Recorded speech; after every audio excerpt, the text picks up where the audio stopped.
Most relationships do not end because people stop loving each other. They end because one person keeps waiting for the other to become emotionally present. Until waiting hurts more than leaving. And here's another truth that many people learn too late. Money can buy comfort, luxury, and influence, but it cannot buy back the person who felt unloved while standing right beside you. Welcome back to Love Stories by Mr. Johnson, the channel where every story is more than entertainment. It's a lesson about love, life, and the choices that shape our future. If you've ever been taken for granted, if you've ever loved someone who was physically there but emotionally absent, or if you've ever wondered whether a broken relationship can truly be repaired, then today's story will stay with you long after it ends. Before we begin, take a moment to subscribe and join our growing family, because every week we bring you powerful American love stories filled with real-life lessons that can change the way you see relationships. Now, let me ask you something. What would you do if you spent years building an empire, only to discover that the person who mattered most had quietly given up on waiting for you? Would you fight for them? Or would you realize that some mistakes don't destroy love overnight? They destroy it one ignored conversation, one broken promise, and one lonely evening at a time. Today's story is about a billionaire who believed that providing for his wife was enough. He was wrong. By the time he understood that love is measured by presence, trust, and everyday kindness, the woman who had stood by his side was already walking away. But sometimes, losing someone isn't the end of the story. Sometimes, it's the painful beginning of becoming the person you should have been all along. This is the story of the billionaire realized too late that she was the best thing in his life. On the night his wife left him, Ethan Walker closed a deal worth $250 million. The boardroom erupted in applause. Executives shook his hand. Investors congratulated him. His phone buzzed with dozens of messages. Congratulations, Ethan. Another incredible victory. You're unstoppable. But while everyone else was celebrating, a simple text message waited at the top of his screen. It was from his wife. Can you please come home early tonight? We need to talk. The message had arrived 7 hours earlier. He never answered it.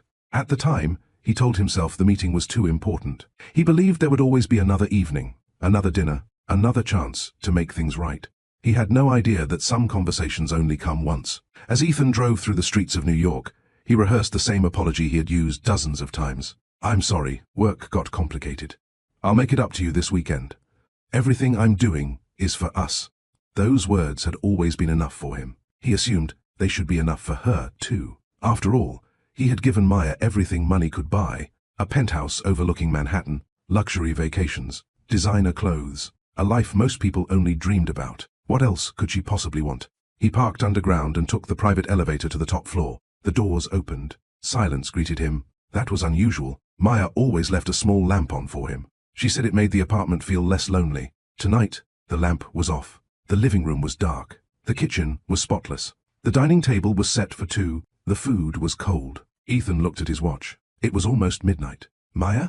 He called. No answer. He walked into the bedroom. Her side of the closet was half empty. The framed photograph from their honeymoon was gone. The books she always read before bed had disappeared. A strange feeling settled into his chest. For years, Ethan had negotiated billion-dollar contracts without fear. But standing alone in that bedroom, he felt something he had spent his entire life trying to avoid. He felt helpless. Then he saw the envelope. It rested quietly on the dining table. His name was written across the front. He opened it. His hands were steady. His heart was not. Ethan, people think hearts break in one moment. They don't. They break little by little. Every cancelled dinner. Every promise of next weekend. Every conversation interrupted by your phone. I know you love me the best way you know how, but I no longer feel seen. I spent years hoping you would notice that I wasn't asking for expensive gifts. I was asking for you. I can't keep abandoning myself to stay in a marriage where I feel alone. So I'm leaving, not because I stopped loving you, but because I have to start loving myself. Maya. Ethan read the letter again and again. Then he laughed softly, not because it was funny, because his mind refused to believe it. She wasn't really gone. She would come back tomorrow. She always forgave him. She understood his work. She knew the pressure he lived under. He reached for his phone and called her. Straight to voicemail. He called again. No answer. Again. Nothing. He sent a text. Let's talk. No reply. For the first time in years, Ethan Walker had a problem that money couldn't solve. He walked to the window overlooking the city. Millions of lights stretched into the distance. He owned buildings, companies, luxury cars, private jets. Yet the one person who had made his house feel like a home was gone, and he didn't know how to get her back. The truth was, Ethan had spent his entire life running from pain, When he was 12 years old, his father walked out the front door with a suitcase and never came back. His mother worked 3 jobs just to survive. She loved him, but exhaustion left little room for affection. Ethan learned a lesson that shaped his entire future. Never need anyone. Need created disappointment. Distance created safety. As an adult, he became a master at protecting himself. He worked harder than everyone else. He trusted fewer people than everyone else. He built walls so high that even love couldn't climb over them. Then Maya came into his life. She wasn't impressed by wealth. She worked as an art therapist for children dealing with trauma. She believed that people could heal. She believed broken hearts could learn to trust again. The first time they met, she asked him a question no one else ever had. What makes you happy when nobody is watching? He couldn't answer. She smiled. That's okay. Most people spend their whole lives trying to figure that out. For a while, she brought color into his black and white world. She convinced him to take weekends off. She taught him to cook. She made him laugh. But slowly, the old fears returned. The closer Maya became, the more Ethan buried himself in work. Because somewhere deep inside, the frightened little boy he used to be believed that if he loved someone too much, they would leave. The sad part was that he never realized he was creating the very future he feared. There is an old saying, people don't always lose love because they are bad people. Sometimes they lose it because they never learned how to receive it. Ethan didn't know that lesson yet. He only knew that his apartment was empty. His wife's laughter was gone, and for the first time since becoming a billionaire, he felt poor. People often ask why good people stay in unhappy relationships. The answer is simple. They don't stay because they enjoy being hurt. They stay because they remember the person they first fell in love with, and they keep hoping that person will come back. Maya Walker knew exactly when she started feeling alone. It wasn't on the night Ethan forgot their anniversary. It wasn't when he cancelled their vacation. It wasn't even when he spent Christmas morning answering business calls. Loneliness had arrived much earlier. It arrived the day she realized she had stopped sharing her feelings because she already knew his answer. I have a meeting. Can we talk later? I'm doing all of this for us. At first, she believed him. Then she started asking herself a painful question. If someone truly loves you, why should you have to beg them to spend time with you? The morning after she left the penthouse, Maya sat in a small apartment she had rented weeks earlier. There were no marble floors, no floor-to-ceiling windows, no expensive furniture, just a small kitchen, a comfortable couch, and a balcony that overlooked a quiet neighborhood.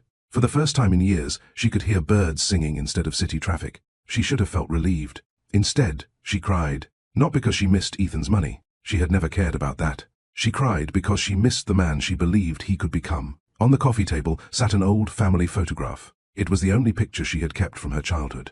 A little girl with bright eyes stood beside her mother. Her father was there too, smiling, looking happy. It was a lie frozen in time. A year after that picture was taken, her father left. At first, he promised to visit every weekend. Then, once a month. Then, only on birthdays. Eventually, he disappeared completely. As a child, Maya would sit by the front window, waiting for his car. She would hear every passing engine and think, maybe that's him. Most days it wasn't. Her mother once found her sitting by that window after midnight. Maya, she whispered gently, you have to come to bed. Dad said he was coming. Her mother knelt beside her. Sometimes adults make promises they can't keep. Little Maya looked up. Or promises they don't want to keep. Her mother had no answer. That question followed Maya into adulthood. She grew up believing that if she loved people enough, they would stay. She became the friend who always listened, the daughter who never complained, the woman who sacrificed her own needs to make everyone else comfortable. When she met Ethan, she saw something familiar behind his confident smile. Loneliness. He hid it well. Most people never noticed, but Maya did. She saw the little cracks in the armor, the way he avoided talking about his family, the way he changed the subject whenever emotions entered the conversation, the way he looked surprised whenever someone showed him kindness. She didn't fall in love with the billionaire. She fell in love with the wounded man beneath the expensive suit. Her friends warned her. He's married to his work. He's emotionally unavailable. You deserve someone who will actually be there. Maya always defended him. He's trying. And, in the beginning, he brought her flowers. He took spontaneous road trips. He stayed up late talking about dreams they wanted to build together. One evening, they sat on a beach in California, watching the sunset. Ethan asked, what if one day I become too busy for all of this? She laughed. I'll remind you what matters. He squeezed her hand. Don't ever let me forget.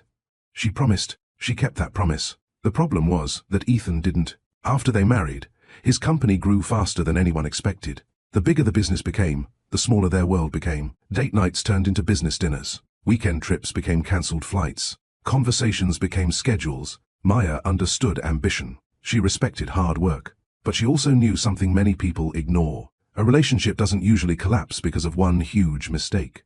It collapses because of 1,000 small moments where one person feels unseen. She tried everything. She planned vacations. She organized quiet dinners. She wrote him letters because talking no longer worked. Sometimes Ethan would apologize. Sometimes he promised to do better. For a few days, things would improve. Then work would call again, and Maya would find herself eating dinner alone. One night she visited her mother. They sat on the porch drinking tea. Her mother looked at her carefully. "Are you happy?" Maya smiled automatically. "Of course."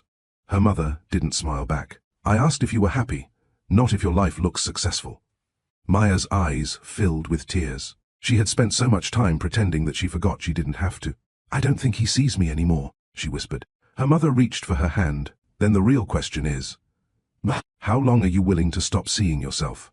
That sentence changed everything. For weeks, Maya thought about it. She realized she had abandoned her own needs. She stopped painting because Ethan was busy. She stopped meeting friends because she wanted to stay available for him. She kept making herself smaller, hoping there would finally be enough room in his life. But love was never supposed to require disappearing. So, she made the hardest decision of her life. She rented a small apartment.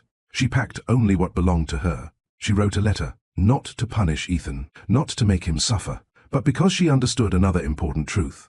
You cannot heal someone by allowing them to keep hurting you. The morning after she left, her phone rang over and over again. "Ethan." She looked at the screen. Her heart broke a little each time. She wanted to answer.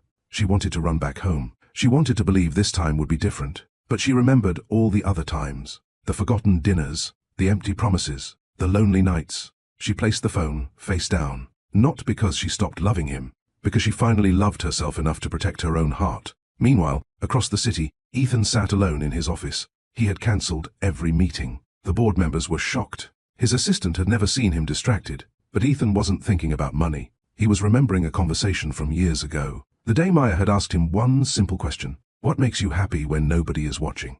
Back then, he couldn't answer. Now he realized something even worse.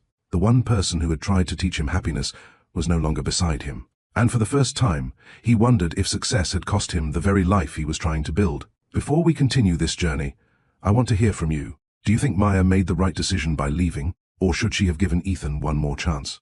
Have you ever experienced a relationship where someone loved you but never truly made time for you? Share your thoughts in the comments, because your story might encourage someone who is silently going through the same pain. And if you enjoy emotional love stories that teach real-life lessons about trust, communication, self-worth and second chances, don't forget to like this video, subscribe to Love Stories by Mr. Johnson, and turn on notifications so you never miss the next chapter. In Chapter 2, Ethan will learn a painful truth that many successful people discover too late. Sometimes the hardest person to face is the one staring back at you in the mirror. And while he struggles to fix the life he broke, Maya begins building a future that may no longer have a place for him. Don't miss the next chapter, because this story is only getting started. 3 days after Maya left, Ethan Walker did something his employees had never seen him do. He cancelled an important board meeting. The directors of Walker Technologies sat around a polished conference table waiting for him. The company's biggest international expansion was only weeks away, and normally Ethan would have been the first person in the room. Instead, he was sitting alone in the penthouse. The same dinner plates were still on the table. The flowers Maya had bought a week earlier had started to wilt. The apartment looked untouched, as though time itself had stopped moving. His phone rang. It was his assistant. "Mr. Walker, everyone is waiting for you." "I won't be coming." There was a long silence. "Sir, should I reschedule?" Ethan looked around the empty room. "For the first time in my life, I don't know what to do." After ending the call, he walked toward the kitchen. He opened the refrigerator. There were small notes attached to different containers. "Heat for 3 minutes. Don't forget breakfast. You always say you aren't hungry, but you need to eat." He stared at the handwriting. Maya had done little things like that every day. He had barely noticed. Now those small acts of love felt bigger than all the expensive gifts he had ever given her. His eyes wandered toward a cabinet. Inside was an old ceramic coffee mug. It was crooked and uneven. Maya had made it herself during an art class with children. She once laughed and said, "I know it's ugly." Ethan smiled. "It's terrible." "Then why do you use it every morning?" He had shrugged. "Because you made it." That memory hit him harder than he expected. For years he thought love was built through grand gestures. He never realized that relationships survive because of ordinary moments. A badly made coffee mug, a handwritten note, waiting for someone to come home. He sat down and held the mug in his hands. The penthouse had never felt so quiet. His phone buzzed again. This time, it was his older sister, Rebecca. They rarely spoke, not because they disliked each other, because Ethan had spent years keeping everyone at a distance. She had already heard the news. "I'll be there in 20 minutes, she said. "You don't have to." "I'm not asking." 25 minutes later, she walked into the apartment carrying 2 cups of coffee. She looked around. So, Maya left. Yes. Rebecca placed the coffee on the table. "I'm surprised she stayed this long." Ethan looked at her. "What does that mean?" "It means I watched her fight for your marriage while you kept pretending everything was fine." "I was working." "No, Ethan." She spoke quietly. "You were hiding." He stood up. "You don't understand the pressure I was under."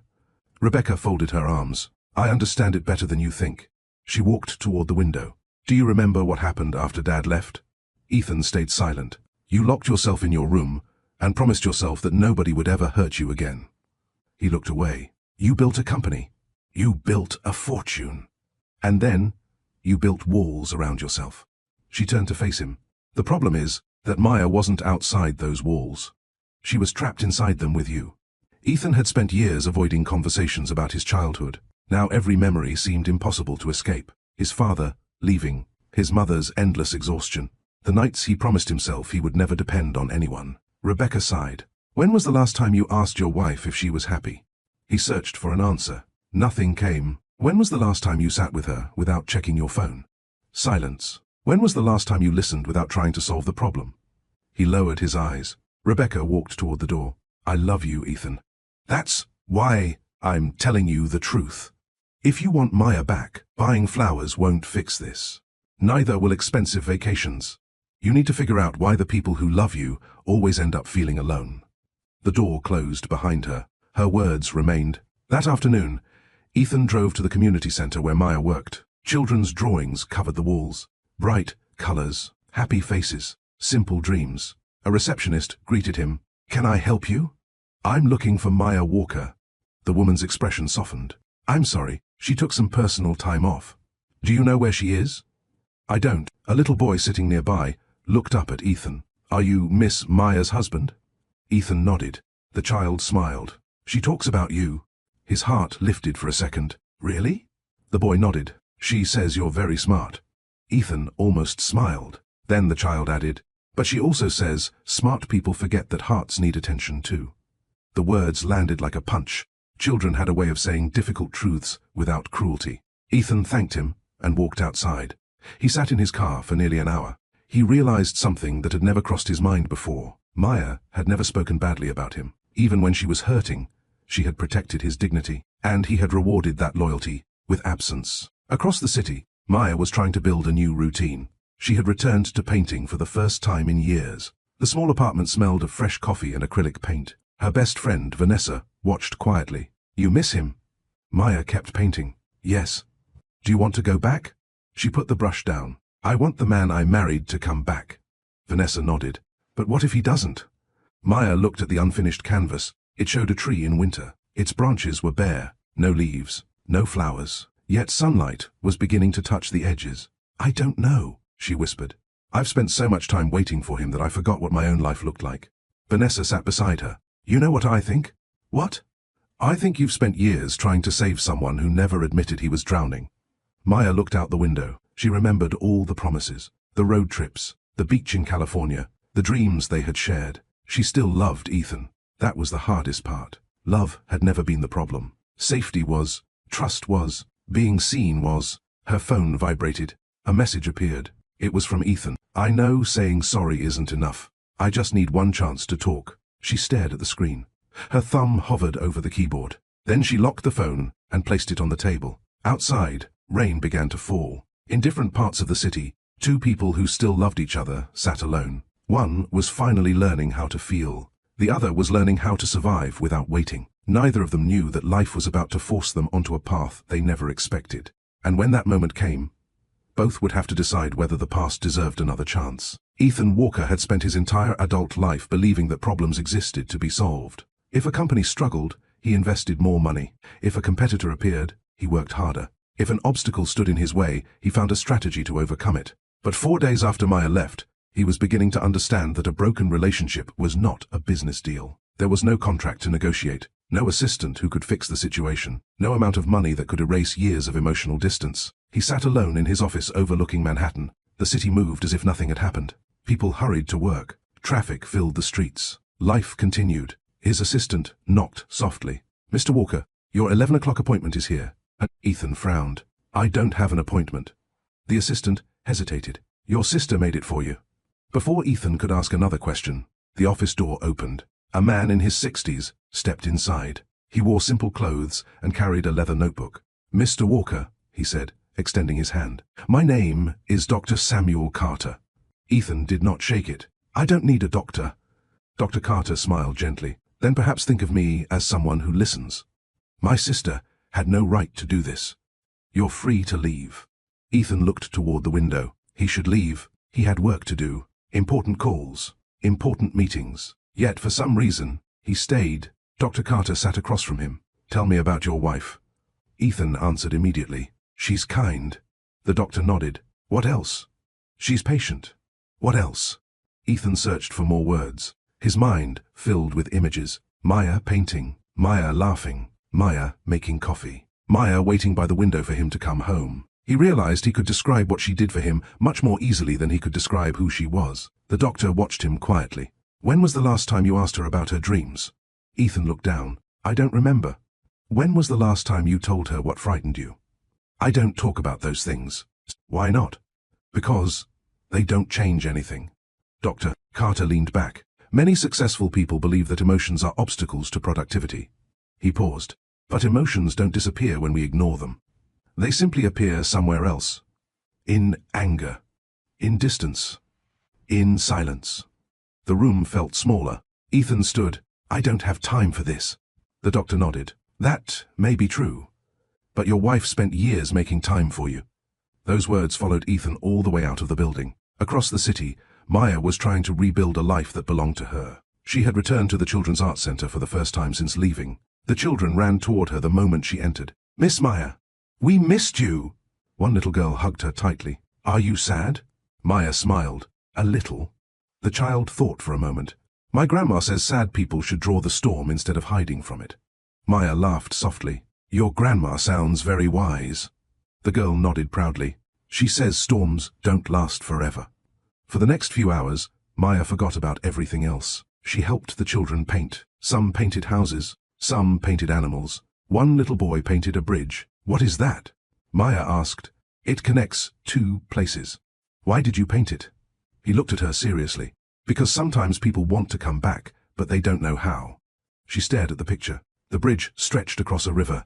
2 people stood on opposite sides. Neither was moving. That evening, Ethan returned to the penthouse. He noticed something he had never paid attention to before. The apartment was filled with Maya, not her belongings, her habits, the bookshelf she had organized, the plants she watered every morning, the candles she lit during dinner. He suddenly understood something. She had spent years turning a luxury apartment into a home. He had simply lived there. He walked into a storage room, looking for old files. Instead, he found a cardboard box.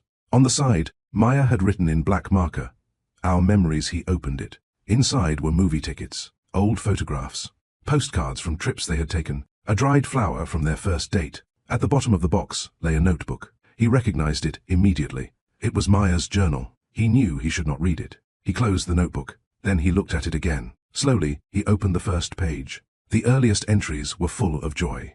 "Today, Ethan burned dinner, trying to impress me. He pretends not to like dancing, but he smiled the whole time. He works too much, but I think he is trying to believe that someone can love him without conditions." As the pages continued, the words began to change. "He missed dinner again. I know he is tired, but I wish he would talk to me. Sometimes I sit beside him and wonder if he even notices I'm there." Ethan's chest tightened. He turned another page. "Today, I almost told him I was lonely, but he looked so stressed that I stayed quiet. Maybe tomorrow will be better." Another page. Tomorrow wasn't better. Another. "I miss my husband, and he lives in the same house as me." His hands started shaking. Then he reached the final entry. "I don't think Ethan is a bad man. I think he is a hurt little boy who never learned that people can stay but I cannot spend the rest of my life proving that I won't leave, while he keeps leaving me emotionally. I hope one day he heals. I just don't know if I can wait anymore. Ethan closed the journal. He sat on the floor for a long time. For years, he believed Maya didn't understand him. Now he realized she had understood him better than anyone. She knew exactly why he pushed people away. She simply could not survive it anymore. The next morning, Maya visited her mother. The older woman opened the door and immediately noticed the sadness in her daughter's eyes. "Did he contact you?" Maya nodded. "He wants to talk." "And what do you want?" "I don't know." Her mother poured 2 cups of tea. "When I was your age, I thought love meant never giving up on someone. What do you think now?" "I think love also means knowing when someone has to fight for themselves." Maya looked out the window. "I still love him." "I know. What if he changes?" Her mother smiled sadly. "Real change takes time. It cannot happen because someone is afraid of losing you. It has to happen because they finally understand themselves." Maya held her cup tightly. Deep inside, she hoped Ethan could change, but hope had disappointed her before. She could not build a future on promises, not anymore. Later that night, Ethan stood outside the arts center. The lights were off. The building was empty. He looked through the glass doors. On one wall hung dozens of children's paintings. His eyes stopped on one picture. It showed a bridge over a river. 2 people stood on opposite sides. A small sentence was written beneath it. "The hardest bridges to cross are the ones built by pride." Ethan stood there long after the streetlights came on. For the first time in his life, he accepted a truth he had spent years avoiding. He had not lost Maya because he worked too much. He had lost her because he never let her see the parts of himself that needed love the most. And somewhere across the city, the woman he still loved was slowly learning how to live without him. Neither of them knew it yet. But fate was preparing a meeting that neither could avoid. When it happened, one question would change everything. Was love enough to begin again, or had they already said goodbye forever?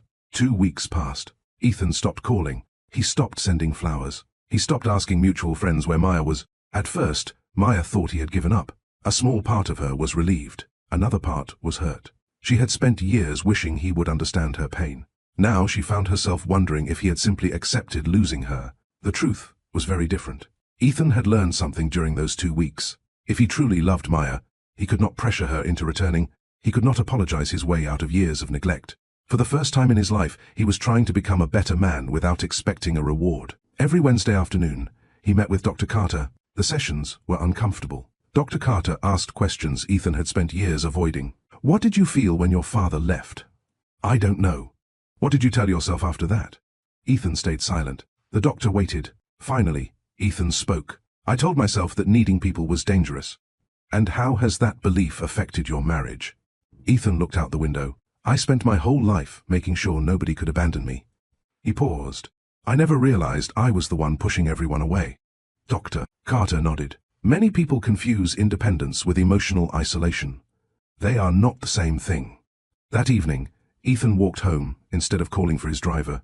The city looked different when he wasn't rushing. He noticed couples sitting in small restaurants, parents walking with children, friends laughing together. Simple moments. Moments he had convinced himself he was too busy for. As he reached his apartment building, his elderly doorman smiled. "Good evening, Mr. Walker."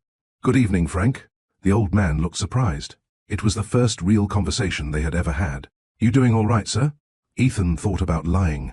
Instead, he answered honestly, "No." Frank nodded slowly. "My wife passed away 8 years ago." Ethan looked at him. "She used to tell me something." "What was that?" "Don't wait until someone is gone before you become the person they needed." The elevator doors opened. Ethan thanked him quietly. Those words stayed with him all night. Across the city, Maya was rebuilding pieces of herself. She had started painting again, not for work, not for anyone else, just for herself. Her apartment walls were slowly filling with landscapes and portraits. Some were bright, some were dark. Each one carried emotions she had hidden for years. One Saturday morning, Vanessa knocked on her door. "I have a surprise." "I'm not in the mood." "Too bad." Vanessa smiled. "You're coming with me." An hour later, they arrived at a neighborhood art festival. Music played through the park. Families walked between small tents. Local artists displayed their work. Maya laughed softly. "I haven't been to one of these in years." "I know." Vanessa looked at her. "You stopped doing a lot of things." Maya knew she was right. Without realizing it, she had built her entire schedule around Ethan's availability. She had waited for phone calls, cancelled plans, moved her own life aside. Now she was learning what freedom felt like. As they walked through the festival, Maya stopped in front of a painting. It showed a woman standing at the edge of the ocean. Behind her was a beautiful house. In front of her was an unknown horizon. The title read, "Sometimes leaving is an act of hope." Maya stared at it. Vanessa touched her arm. "What are you thinking?" "That I spent years believing leaving meant failure. And now? Now I think staying in the wrong situation can also be a kind of failure." She didn't notice the man standing on the other side of the exhibit. Ethan. He had come to the festival because Dr. Carter suggested he spend time outside work. He had no idea Maya would be there. For a moment, neither of them moved. The noise around them seemed to disappear. Months of memories rushed back at once. The beach in California, their wedding day, late-night conversations, the lonely dinners, the goodbye letter. Maya's heart raced. Ethan looked different. Not because of his clothes, because he seemed tired, human. He took one careful step forward. "Maya," she swallowed. "Hello, Ethan." Neither knew what to say. He wanted to tell her everything. That he was trying, that he finally understood, that he missed her every single day. But Dr. Carter's voice echoed in his mind. Listening is more important than explaining. So he simply asked, "How are you?" Maya almost laughed. For years, she had wanted him to ask that question. Now she didn't know how to answer. "I'm getting better." He nodded. "I'm glad." The silence between them was awkward, but it was honest. No pretending. No rehearsed speeches. Just two people carrying the weight of unfinished love. Vanessa walked over. She recognized Ethan immediately. Her expression hardened. "Maya, are you ready to go?" Maya looked at Ethan. He understood. "You should go." She hesitated. Then she turned and walked away. Ethan watched until she disappeared into the crowd. He did not follow. He did not call her name. For the first time, he respected the distance she had asked for. That night, Maya sat on her balcony thinking about the encounter. She had expected to feel anger. Instead, she felt confusion. Ethan had not begged. He had not made excuses. He had not tried to convince her to come home. He had simply asked how she was, and somehow, that hurt even more. Meanwhile, Ethan opened his laptop. For years, he had worked late into the night. Tonight, he closed it after only a few minutes. He walked to the bookshelf and pulled out a notebook. Dr. Carter had given it to him. "Write down the things you never say." Ethan stared at the empty page. Slowly, he began writing. "I was afraid that if you saw the broken parts of me, you would leave." He stopped, then continued. "I didn't realize that hiding those parts was exactly what made you leave." He closed the notebook. Outside his window, rain began to fall. Across the city, Maya stood on her balcony watching the same storm. Neither of them knew that their brief meeting had changed something. A door that had been completely closed now stood slightly open. But old fears do not disappear overnight. And before either of them could think about a second chance, the past was about to return in a way neither of them expected. There is a strange thing about old wounds. You can ignore them for years. You can bury them under work, success, or even love. But the moment life becomes quiet, they have a way of finding you again. A week after seeing Maya at the art festival, Ethan was sitting alone in his office when his assistant walked in. "Mr. Walker, there's someone here to see you." "I don't have any appointments." The assistant looked uncomfortable. "He says he's family." Ethan frowned. He had very little family left. His sister always called before visiting. Slowly he stood. "Who is it?" The assistant hesitated. "He said his name is Daniel Walker." The room suddenly felt cold. Ethan had not heard that name in 26 years. His father, the man who walked out with a suitcase and never looked back. The man who missed birthdays, graduations, and every important moment of his son's life. The man Ethan had spent his entire life pretending no longer mattered. "I told him you were busy," the assistant continued. "But he said he would wait." Ethan walked toward the reception area. An older man sat quietly by the window. His hair had turned grey. His shoulders looked smaller than Ethan remembered. When he stood, his eyes filled with emotion. Ethan, the billionaire, looked at him without expression. "What are you doing here?" Daniel swallowed. "I know I don't deserve your time." "You're right. I just wanted to see you. You've had 26 years. The older man lowered his head. "I made mistakes." Ethan laughed once. "Mistakes? Forgetting an umbrella is a mistake. Leaving your family is a choice." People in the office quietly looked away. No one wanted to witness the conversation. Daniel reached into his pocket and pulled out an envelope. "I don't expect forgiveness. I just wanted you to have this." Ethan didn't take it. "I spent half my life waiting for you." He took one step closer. "Do you know what happens to a little boy when his father never comes back?" Daniel remained silent. "He learns not to trust anyone." He learns that love disappears. He grows into a man who pushes away the people who care about him. The older man's eyes filled with tears. "I'm sorry." Ethan shook his head. "No. You are sorry because you're old. You're sorry because life finally caught up with you. But where were you when my mother worked herself sick? Where were you when I graduated? Where were you when I got married?" Daniel couldn't answer. Ethan pointed toward the door. "Leave." The old man placed the envelope on a table. "I hope one day you read it." Then he walked away. Ethan stood perfectly still. His assistant approached carefully. "Sir, I want everyone to leave." Within minutes, the office was empty. Ethan stared at the envelope. He wanted to throw it away. Instead, he locked it inside his desk. That same afternoon, Maya was helping children prepare for a small art exhibition. One little boy sat quietly in the corner. He wasn't painting. He wasn't talking. Maya walked over. "Do you want to tell me what's wrong?" The child shrugged. "My dad was supposed to come today." She felt her heart tighten. Maybe something happened. He always says that. The little boy looked at the floor. "My mom says it's not my fault." He looked up at Maya. "But what if she's just trying to make me feel better?" Maya sat beside him. "When adults leave, children often think they did something wrong." The boy nodded. "Did I?" She answered without hesitation. "No. You didn't make that choice." The child was quiet for a moment. "Did someone leave you too?" Maya smiled sadly. "Yes." "Did they come back?" She thought about Ethan. She thought about her father. She thought about all the waiting she had done in her life. Sometimes people come back, and sometimes they don't. What's important is remembering that your value doesn't depend on whether someone stays. The little boy hugged her. Maya closed her eyes. She wished someone had told her that when she was a child. That evening, Ethan finally opened the envelope. Inside was a handwritten letter. His father had written only a few pages. "Ethan, I don't expect forgiveness. I wasn't brave enough to be the father you needed. Every year, I wanted to come back. Every year I convinced myself it was too late. Then, too much time passed. I heard about your success. I heard about your marriage. I stayed away because I believed you were better off without me. Now I know that silence can hurt people more than honesty. I spent my whole life running from my failures. Don't make the same mistake with the people you love." Ethan stopped reading. His hands were shaking. He hated the letter. He hated that part of him understood it. He hated that he had spent years doing exactly the same thing, running, avoiding, believing distance would protect everyone. His phone rang. It was Dr. Carter. "How are you?"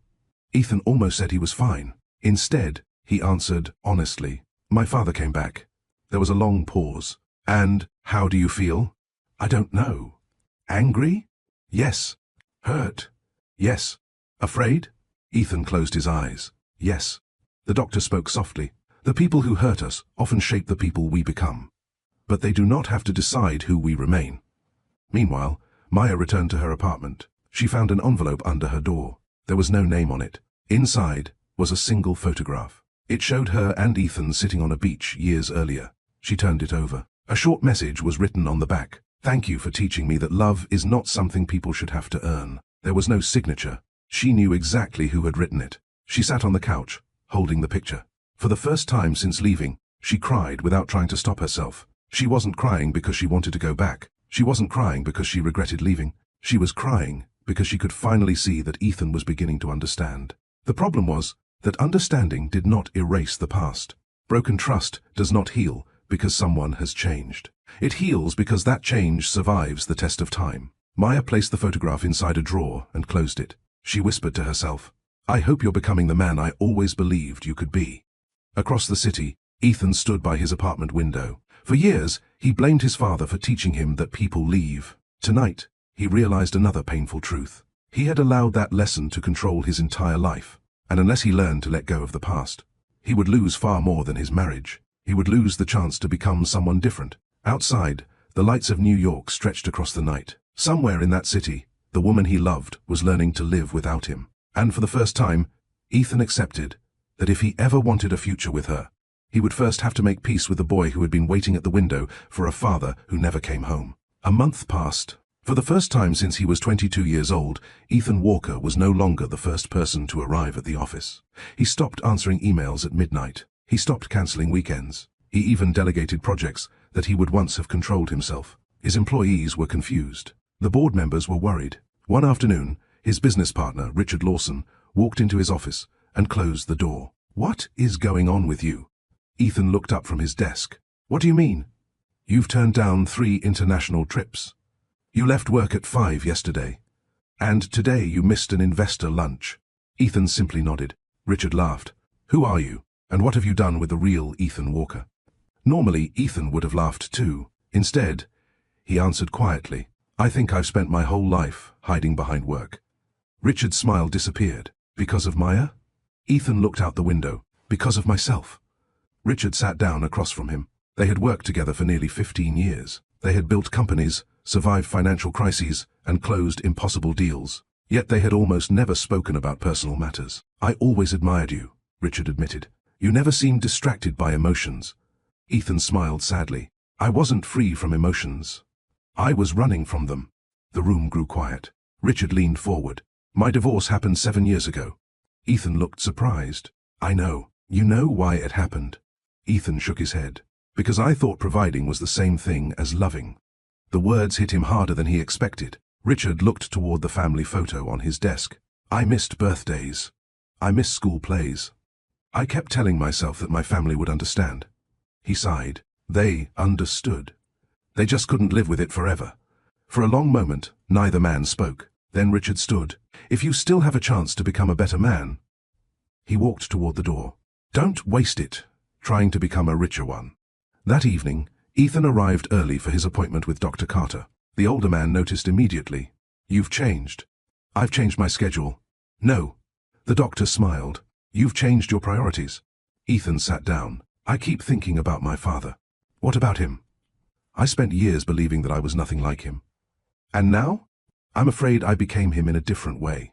Dr. Carter nodded. Your father left physically. You left emotionally. Ethan closed his eyes. I never wanted to hurt Maya. I know, but intention and impact are not the same thing. The sentence stayed with him. How many times had he believed good intentions were enough? How many times had Maya waited while he promised things would get better? Dr. Carter opened a notebook. I want you to answer one question. Ethan nodded. What kind of husband do you want to be if Maya never comes back? The billionaire frowned. I don't understand. If your only reason for changing is to win her back, then the change won't last. The room fell silent. Ethan had never considered that possibility. What if Maya never returned? Could he still become a different person? Could he still heal? After several minutes, he answered, I want to become someone who doesn't make the people he loves feel alone. Dr. Carter smiled. Meanwhile, Maya was learning that healing had its own challenges. Freedom was beautiful. But freedom could also feel empty. She had rebuilt old friendships. She painted almost every day. She laughed more often. Yet there were moments when she reached for her phone to tell Ethan something, before remembering they no longer shared a life. One Saturday morning, Vanessa convinced her to join a volunteer program. They spent the day helping renovate a community library for children. Maya painted colorful murals on the walls. A little girl watched her carefully. You're really good. Maya smiled. Thank you. Did you always want to be an artist? No. What did you want to be? She thought for a moment. Happy. The child giggled. That's not a job. Maya laughed too. No, but it takes work. Later that afternoon, while carrying boxes of books, Maya accidentally bumped into an older woman. I'm so sorry. The woman smiled warmly. No harm done. As they organized the books together, they started talking. The woman's name was Eleanor. She had been married for 42 years before losing her husband. Were you happy together? Maya asked.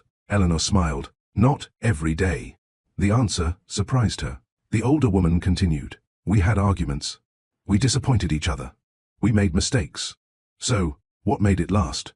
Eleanor placed a book back on the shelf. Every time one of us was wrong, we cared more about understanding than about winning. Maya looked down. What if only one person is trying? Then, eventually, they become exhausted. The older woman looked directly at her. A relationship should never require one person to carry both hearts. Those words stayed with Maya long after she returned home. She sat on her balcony with a cup of tea. For the first time, she allowed herself to admit something. She did not miss the lonely nights. She did not miss waiting for Ethan to come home. She missed the man she had met years ago. The man who laughed easily. The man who burned dinner trying to impress her. The man who looked at her as though she mattered more than anything else. She wondered where that version of Ethan had gone. What she didn't know was that he was asking himself the exact same question. A few days later, Ethan received an unexpected invitation. It was from his sister. Family dinner. Friday, 7 o'clock. No excuses. He almost declined. Then he remembered how many invitations he had ignored over the years. Friday evening arrived. Rebecca opened the door and hugged him. Her 2 children ran into the living room. "Uncle Ethan." The younger one held up a toy airplane. "Will you play with us?" Normally, Ethan would have apologized and checked his emails. This time, he sat on the floor. For nearly an hour, they built imaginary airports and flew toy planes through the house. Rebecca watched from the kitchen. She smiled quietly. Later, during dinner, her oldest son asked, "Uncle Ethan, why don't you visit more often?" The question was innocent, but Ethan had no answer. The little boy continued, "Mom says people get busy." Rebecca looked embarrassed, but Ethan shook his head. "No." He smiled gently. "Sometimes grown-ups forget what matters." The child nodded, as though that made perfect sense. After dinner, Rebecca walked him to the front door. "I saw you playing with the kids. They're good kids. They adore you." Ethan looked toward the house. "I've missed a lot, haven't I?" Rebecca nodded. "But you're here now." As Ethan drove home, he realized something. Healing wasn't only about repairing his marriage. It was about repairing the parts of his life he had neglected. His family, his friendships, himself. When he arrived at the penthouse, he found an old photograph inside a drawer. It was taken on the day he married Maya. They were laughing. Neither was looking at the camera. They were looking at each other. He traced the edge of the picture with his fingers, then he placed it back in the drawer. He was finally beginning to understand that love was not proven by grand speeches. It was built through small moments that people chose every day. And somewhere across the city, Maya was also changing. Neither of them knew it, but life was quietly preparing another meeting. This time, they would not simply pass each other by. This time, they would have to speak. 2 weeks later, New York welcomed the first warm days of spring. The city parks were crowded. Street musicians returned to the sidewalks. Small cafes filled with people escaping the long winter. Maya had promised Vanessa that she would finally display some of her paintings at a local charity art exhibition. At first, she refused. "I'm not ready." Vanessa crossed her arms. "You've spent years helping other people believe in themselves. It's time you listened to your own advice." Maya smiled. "You never give up, do you?" "No. And neither should you." By Saturday morning, her paintings hung neatly along one side of the gallery. Landscapes, portraits, scenes filled with quiet emotions. Visitors stopped to admire them. Many of them stood in front of one particular painting. It showed a large house with every window glowing. Outside, a woman stood alone in the garden. The title read, "A home is not the same as a house." An older man studied the painting for several minutes. "It feels lonely," he said. Maya nodded. "It is." He looked at her. "Did you paint it from imagination?" She answered honestly, "No." Before he could ask another question, another voice came from behind her. "I know that house." Maya froze. She turned slowly. Ethan stood a few feet away. He was wearing a simple navy jacket, instead of one of his expensive business suits. There was no security team, no assistant, just him. Vanessa noticed him immediately. She stepped closer to Maya. "Do you want me to ask him to leave?" Maya looked at Ethan. He wasn't moving. He wasn't trying to come closer. "No," she said softly. Vanessa studied her face. "I'll be nearby." Then she walked away. For a few seconds, neither Ethan nor Maya spoke. The gallery buzzed with conversations around them. Yet it felt as though they were the only two people there. Ethan looked at the painting again. "You always said a house should make people feel safe." Maya folded her arms. "I remember. I should have listened." She looked at him carefully. Months ago, those words would have sounded like another apology. Today, they sounded different, quieter. He wasn't asking for anything. He was simply telling the truth. "How have you been?" she asked. He smiled faintly. "I'm learning that I don't know myself as well as I thought." She almost laughed. "That's a very strange answer. I've been hearing that a lot lately." For the first time since they separated, the conversation felt natural. Not easy, but real. Ethan glanced around the room. "These are your paintings?" "Yes. They're beautiful." She looked at him suspiciously. "You don't have to say that." "I know." He looked back at the paintings. "I never realized how much of yourself you put into your art." She felt a small ache in her chest. "I don't think you realized a lot of things." He lowered his eyes. "You're right." There was no argument, no defense, no excuse, just acceptance. Maya wasn't prepared for that. For years, every difficult conversation had turned into explanations about work, deadlines, responsibilities, pressure. Now, the man standing in front of her wasn't hiding behind any of those things. A young couple approached to look at another painting. They recognized Ethan immediately. "Are you Ethan Walker?" the man asked. Ethan nodded politely. "I love your company," the stranger said. "It's incredible what you've built." "Thank you." The couple smiled and walked away. Maya looked at him. "That used to make you happy. It used to make me feel important. And now?"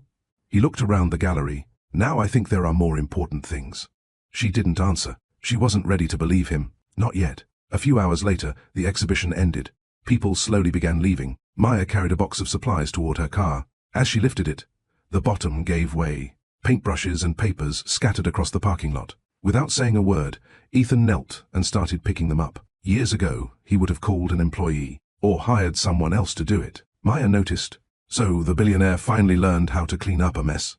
He smiled. "I'm trying." They gathered the last of the supplies. Then Ethan stood. "I owe you an apology." She looked away. "You've apologized before." "I know, and I don't expect you to forgive me."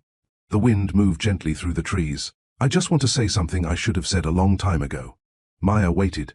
"I kept believing that if I worked hard enough, one day I'd have enough time for us." He swallowed. "I never realized that every day I postponed loving you properly, I was using up the time we actually had." She felt tears threatening to appear. She hated that part of her still cared. "You hurt me, Ethan." "I know." "I stopped recognizing myself." "I know. I begged you to see me." "I know." His voice almost broke. "And I have to live with the fact that I didn't." She closed her eyes. For years, she had wanted him to understand. Now that he finally did, she realized understanding could not erase pain. She opened her eyes again. "What happens now?" Ethan answered honestly. "I don't know. I'm not asking you to come home. I'm not asking for another chance. I'm just trying to become someone who tells the truth." She looked at him for a long moment. Then she asked a question she had carried in her heart for years. "Why were you always so afraid to let me in?" He stood silently. Finally he answered, "Because I believed that if you saw how broken I was." He looked away. "You would leave." Maya felt her heart ache. "I did leave." He nodded. "But not because you were broken." He looked at her. She continued softly. "I left because you wouldn't let me stand beside you." The words settled between them. Neither could deny them. Neither could change them. A car horn sounded in the distance. People walked through the parking lot. Life continued around them. Maya picked up her bag. "I should go." Ethan nodded. "Thank you for talking to me."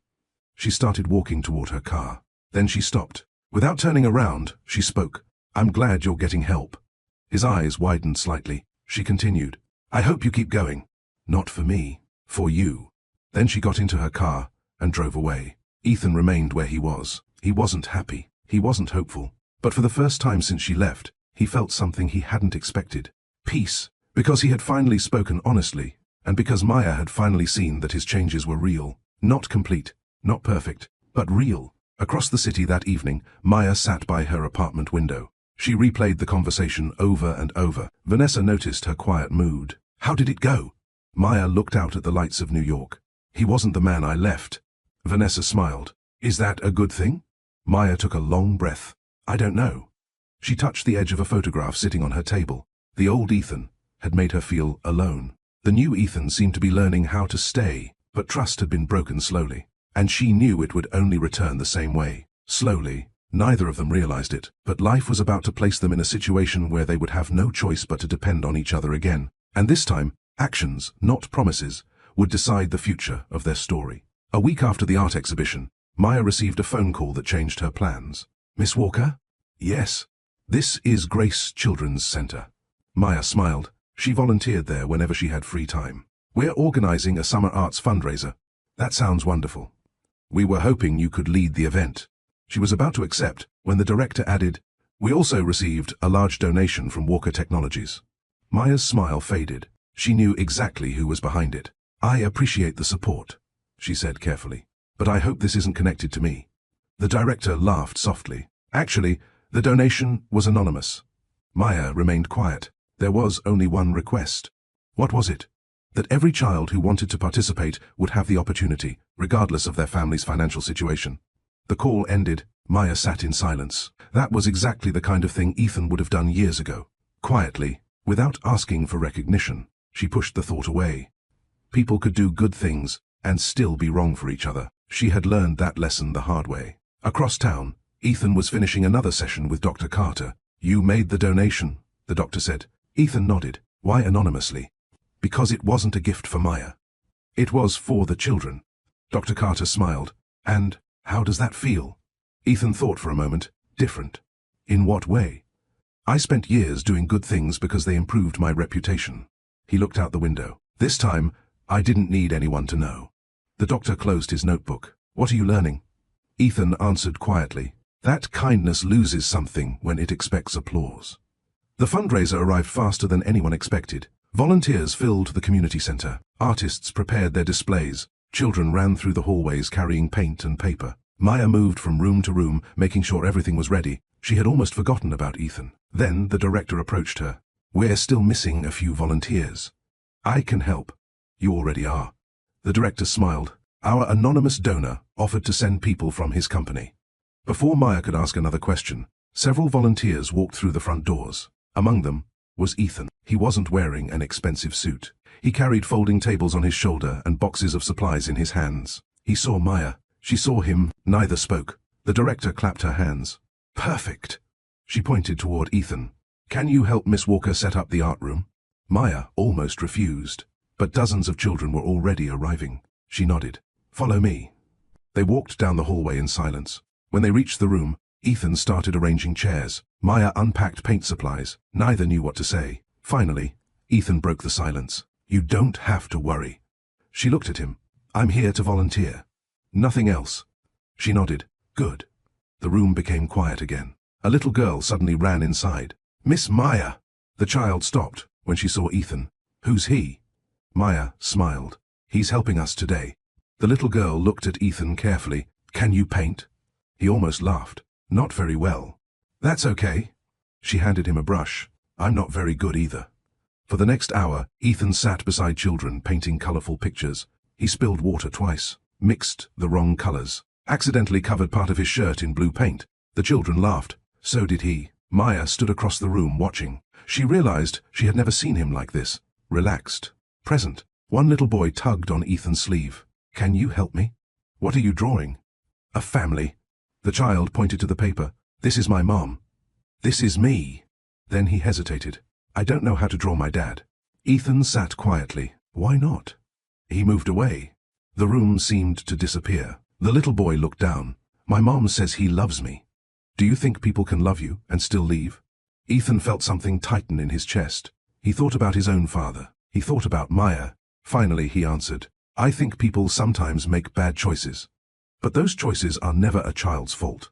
The little boy nodded. Then he handed Ethan another crayon. "Can you help me finish the picture?" Ethan took it. Together, they finished the drawing. Maya watched from across the room. She saw the expression on Ethan's face, the sadness, the gentleness, the honesty. For years, she had wanted him to share those parts of himself. Now, they appeared naturally. Not because she asked, because he had stopped hiding. During lunch, volunteers gathered outside. Maya sat alone beneath a tree. A few moments later, Ethan approached. "Is this seat taken?" She looked at the empty bench. "No."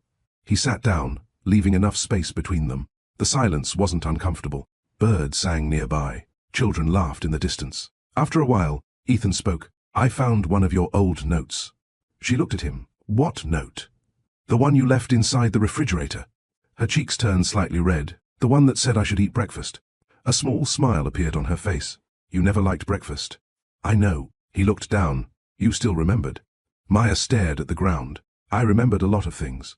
Neither of them spoke for a while. Then Ethan asked, "Have you been painting every day?"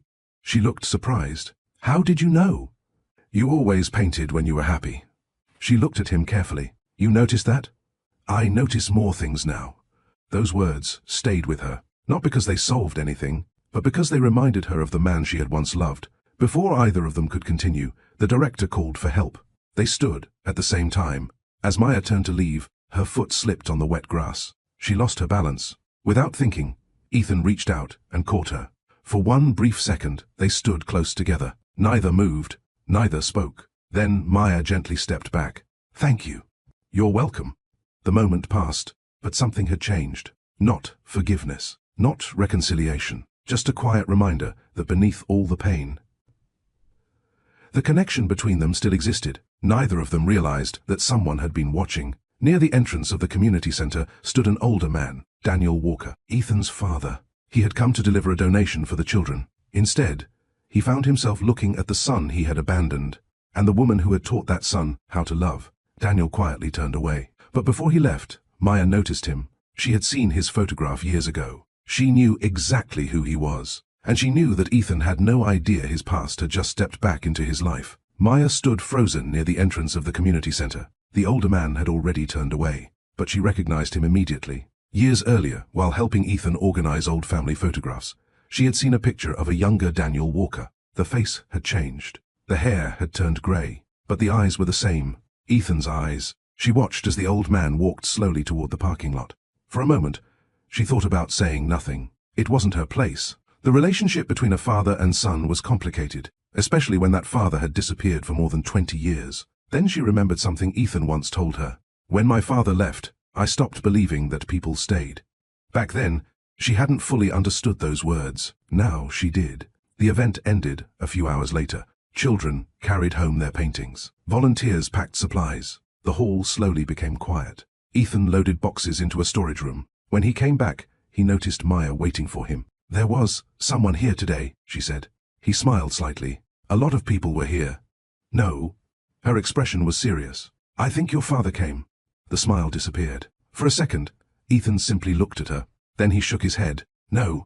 I saw him. He wouldn't come here. He did. Ethan turned away. He already found me once. Maya stepped closer. Did you talk to him? I told him to leave. She nodded slowly. I think he came back today. Ethan laughed softly. There was no humor in it. You know what's strange? What? I spent half my life wishing he would come back. And now I spend the other half wishing he would disappear. Neither spoke. Finally, Maya asked, Are you okay? The question caught him off guard. He had spent so much time trying to understand her pain that he forgot she could still see his, I don't know. It was the same answer he had given at the art exhibition. This time, Maya understood it. That evening, Ethan drove home alone. His mind refused to settle. He kept thinking about his father, the letter, the office visit, now this. As he entered the penthouse lobby, Frank, the elderly doorman, called out to him. Mr. Walker. Ethan turned. Someone left this for you. It was a small envelope. There was no stamp, no address, just his name. He already knew who had written it. He took the envelope upstairs. For almost an hour, it remained unopened on the kitchen table. Finally, he sat down and unfolded the paper. Ethan, I came to the community center today because I heard children needed help. I also hoped to see the kind of man you became. I saw enough to know that you are trying to become someone better. I don't deserve to ask anything from you. But there are truths you should know. I wasn't the only one who left. Your mother asked me to stay away after our divorce because she believed I would continue disappointing you. She thought it would be easier if you hated me. Maybe she was right. Maybe she was wrong. I accepted her decision because I believed I would only make your life worse. That doesn't excuse my silence. I should have fought harder. I should have fought for you. If one day you want answers, I'll be waiting. Ethan lowered the letter. His entire childhood suddenly felt uncertain. He had spent years believing one version of the story. What if there was more? His first instinct was anger. His second was confusion. His third was something he didn't expect. He wanted to ask his sister. The next afternoon, Ethan drove to Rebecca's house. She opened the door and immediately noticed his expression. What's wrong? He handed her the letter. She read it slowly. Then she sighed. You knew? Rebecca looked away. I knew some of it. His voice rose. You knew? I was older than you. I remember the arguments. I remember Mom crying.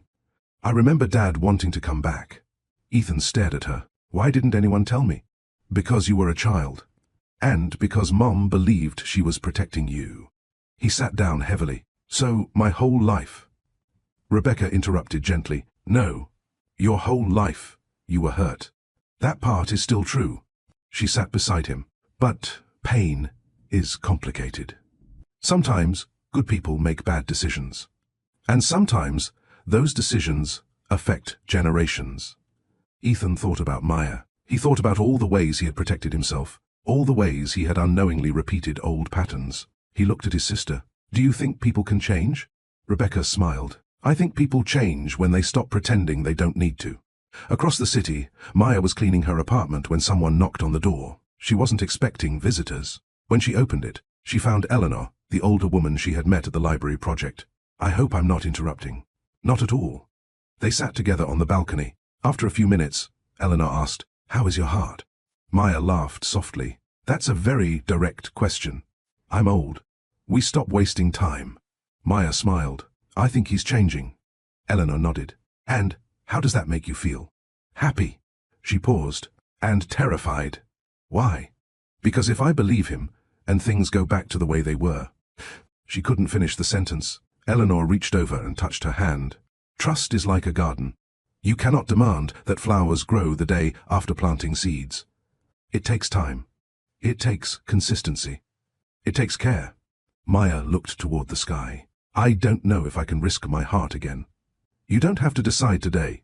Those words brought unexpected comfort. For months, Maya had felt pressure. Pressure to stay, pressure to leave, pressure to forgive, pressure to move on. Maybe healing didn't require immediate answers. Maybe it simply required honesty. 3 days later, the community center organized a small picnic for the children and volunteers. Maya arrived early. She helped arrange tables and decorations. A few minutes later, Ethan arrived carrying boxes of food. They greeted each other politely. Throughout the afternoon, they worked side by side. Sometimes they spoke. Sometimes they didn't. Neither forced conversation. Neither avoided it. As the event ended, a sudden summer rain began to fall. Parents rushed to collect their children. Volunteers gathered supplies. One little girl started crying. "My painting!" Her artwork had been left on a table outside. Without hesitation, Ethan ran into the rain. He grabbed the painting before it was ruined. By the time he returned, he was completely soaked. The little girl hugged him tightly. "You saved it." Ethan smiled. "It was important to you." The child nodded. "It was for my mom." Maya stood quietly nearby. Years ago, Ethan would have worried about an expensive suit, about appearances, about schedules. Today, none of those things mattered. He was wet, tired, and smiling. The little girl looked at Maya. "Is he your husband?" The question hung in the air. Maya looked at Ethan, then at the child. Finally, she answered softly, "He was." The little girl frowned. "But you still look at him like you love him." Children had a way of seeing things adults tried to hide. Maya had no answer. Ethan looked away. The rain continued falling around them. Neither realized that the simplest moments often reveal the deepest truths. And for the first time since they separated, both of them were beginning to wonder the same thing. Not whether they still loved each other. They already knew they did. The question was whether two people could build a new future without repeating the mistakes of the past. What do you think? Should Maya continue protecting her heart, or should she slowly allow Ethan back into her life now that he seems to be changing? And what about Ethan's father? After everything that happened, does he deserve a chance to explain himself, or are some wounds too deep to forgive?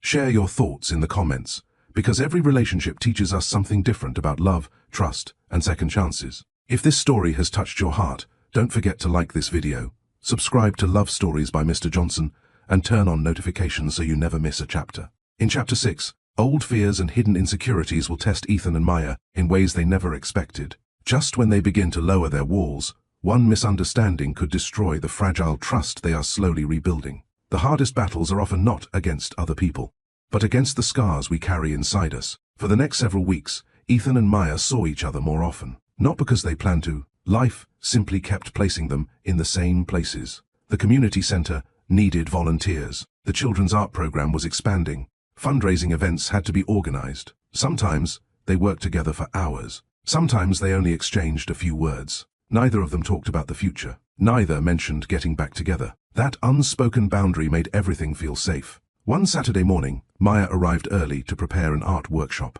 She unlocked the front door and was surprised to find Ethan already there. He was struggling to hang a large banner across the wall. One side kept falling. She couldn't help smiling. "You know, billionaires usually pay someone to do this." He looked over his shoulder. "I've discovered that I don't know how to do a lot of normal things." She walked over. "Move." He stepped aside. Within seconds, she fixed the banner. He laughed quietly. "I definitely married someone smarter than me." The words slipped out before he realized it. They both became silent. Maya looked at the banner instead of at him. "You married someone patient." He nodded. "I know." The workshop began. Children filled the room with laughter and noise. One little girl was afraid to start painting. "What if I make a mistake?" she asked. Maya knelt beside her. "Do you know what artists do when they make mistakes?" The child shook her head. "They turn them into something new." Ethan listened from across the room. He thought about those words for the rest of the day. Later that afternoon, Maya stayed behind to clean up. She noticed Ethan carrying several heavy boxes toward the storage room. "I can help." "I've got it." She picked up one of the boxes anyway. As they walked together, the lights suddenly went out. The building became dark. Maya stopped. "I think the storm knocked out the power." Ethan placed the boxes down. "It's okay." The emergency light switched on a few seconds later. The hallway glowed with a soft red light. For some reason, neither of them moved. Maya looked at him. "You've changed." Ethan smiled faintly. "I'm trying." "I know." She folded her arms. "I just don't know if trying is enough." He accepted the words without arguing. "I don't know either." She looked surprised. "You always used to have an answer." "I spent years pretending I had answers." The storm outside grew stronger. Rain tapped against the windows. Maya remembered another rainy night.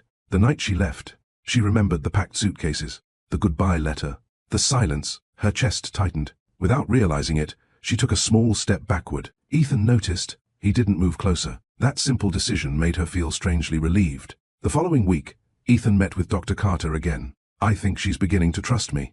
The doctor looked at him. "And what do you feel about that?" "I'm afraid." "Why?" "Because, if I lose her again." He couldn't finish the sentence. Dr. Carter nodded. "What are you afraid will happen?"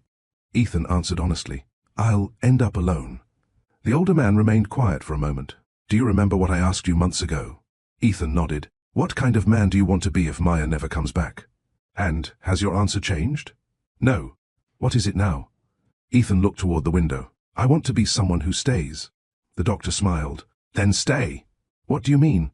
"Stay with difficult conversations. Stay with uncomfortable emotions. Stay when fear tells you to run." People don't heal because they stop being afraid. They heal because they stop letting fear make their decisions. A few days later, Maya received unexpected news. The community center director called her. "We've been offered a full-time position." Maya was surprised. "For me?" "Yes." "The board loved your work with the children." The opportunity was everything she had once wanted. A stable career. A chance to help more families. A fresh start. "There's one condition," the director added. "We're opening a second location in Boston." Maya remained silent. "When would I have to move?" "In about 3 months." After ending the call, she sat quietly in her apartment. Boston. A new city. A new life. A place with no painful memories. No empty penthouse. No unexpected meetings with Ethan. She should have felt excited. Instead, she felt torn. That evening, Vanessa visited. "You should take it." Maya looked at her. "You didn't even let me explain." "I know you." Vanessa smiled. "You've spent your whole life helping other people. This job was made for you." Maya walked to the window. "What if I'm running away?" "Are you?" "I don't know." Vanessa stood beside her. "Are you staying because of Ethan?" Maya didn't answer. That silence was answer enough. The next weekend, another fundraiser brought Ethan and Maya together. They spent the afternoon organizing art displays. As they worked, Ethan noticed she seemed distracted. "Is everything all right?" She hesitated. Then she smiled politely. "Just tired." He nodded. He wanted to ask more. He wanted to know what was bothering her, but he remembered something he had learned. People share when they feel ready. They should never feel forced. The event ended late. As everyone prepared to leave, Ethan found a small sketchbook lying on a table. "Maya." She turned around. "You forgot this." She walked over and reached for it. The sketchbook slipped from her hand. Several pages opened across the floor. Ethan saw quick pencil drawings. Children laughing. City streets. Trees. And one sketch that caught his attention. It was a drawing of him, not the billionaire, not the businessman. Just a simple portrait of him sitting with a child, helping finish a painting. Maya quickly picked up the sketchbook. "I'm sorry." She looked embarrassed. "You don't have to apologize. I wasn't supposed to." She stopped speaking. Ethan smiled gently. "You drew me." She looked away. "I draw things that matter to me." Neither of them noticed Richard Lawson standing near the entrance. He had come to deliver documents to Ethan. From where he stood, it looked as though Ethan and Maya were sharing an intimate moment. Richard quietly walked away. The next morning, business news spread through the company. A large merger opportunity had appeared. It would require Ethan to spend several months traveling across the country. The board was excited. Richard called him immediately. "This is the opportunity we've been waiting for." Ethan looked at the documents. Months ago, he would have accepted without hesitation. Now he wasn't sure. He looked at the sketchbook portrait he had found folded inside his jacket pocket. For the first time in his life, two futures stood before him. The old one, and the new one. He knew he could not have both. What he didn't know was that Maya was sitting alone in her apartment at that exact moment, holding the Boston job offer in her hands. Neither of them had spoken about their plans. Neither knew the other was standing at a crossroads, and unless they found the courage to tell the truth, they might lose each other for reasons that had nothing to do with love. For 3 days, Ethan carried the merger proposal with him. It sat on his desk. It traveled home, in his briefcase. It rested beside his bed at night. The numbers were impossible to ignore. The expansion would make Walker Technologies larger than ever. Investors were calling. Board members were celebrating before the deal was even signed. Months ago, Ethan would have already been on a plane. Now he couldn't stop thinking about one question. Was he making a decision because it was what he wanted, or because it was what he had always done? On Monday morning, Richard Lawson walked into his office. "Have you made a decision?" "Not yet." Richard looked surprised. "You're hesitating." "I know." Richard sat down. "You've spent 20 years building this company." "I have. And now you're thinking about walking away from the biggest opportunity of your career?" Ethan looked out the window. "I spent 20 years walking away from other things too." Richard remained silent. "I used to believe success solved everything." Ethan smiled sadly. "It turns out there are some conversations you can't schedule for later." Across the city, Maya was avoiding a decision of her own. The Boston offer sat on her kitchen table. Every morning she looked at it. Every evening she put it back in the envelope. Vanessa finally grew tired of watching her struggle. "You haven't answered them." "I know. What are you afraid of?" Maya leaned against the counter. "I'm afraid I'll make the wrong choice."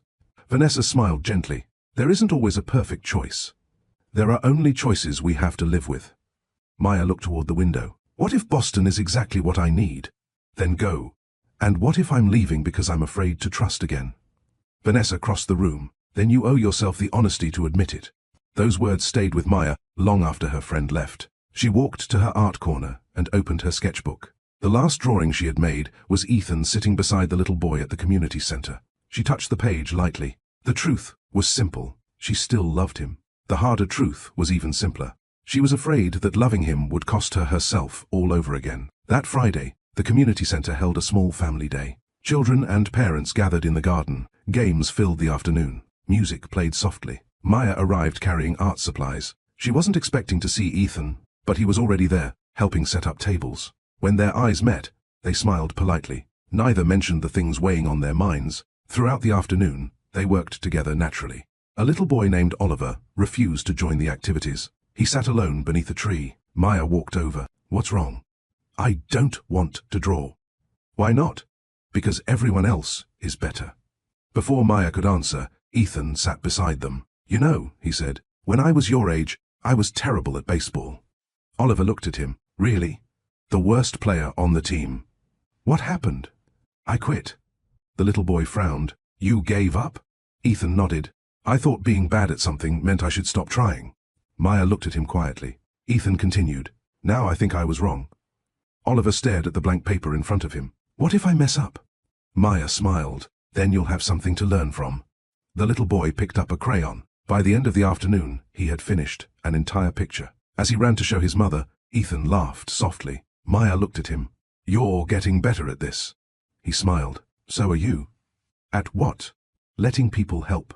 The words caught her by surprise. She realized he was right. For years, she had carried everything alone. Her fears, her disappointments, her hopes. She had become so used to being the strong one that asking for support felt almost impossible. As the event ended, volunteers began cleaning up.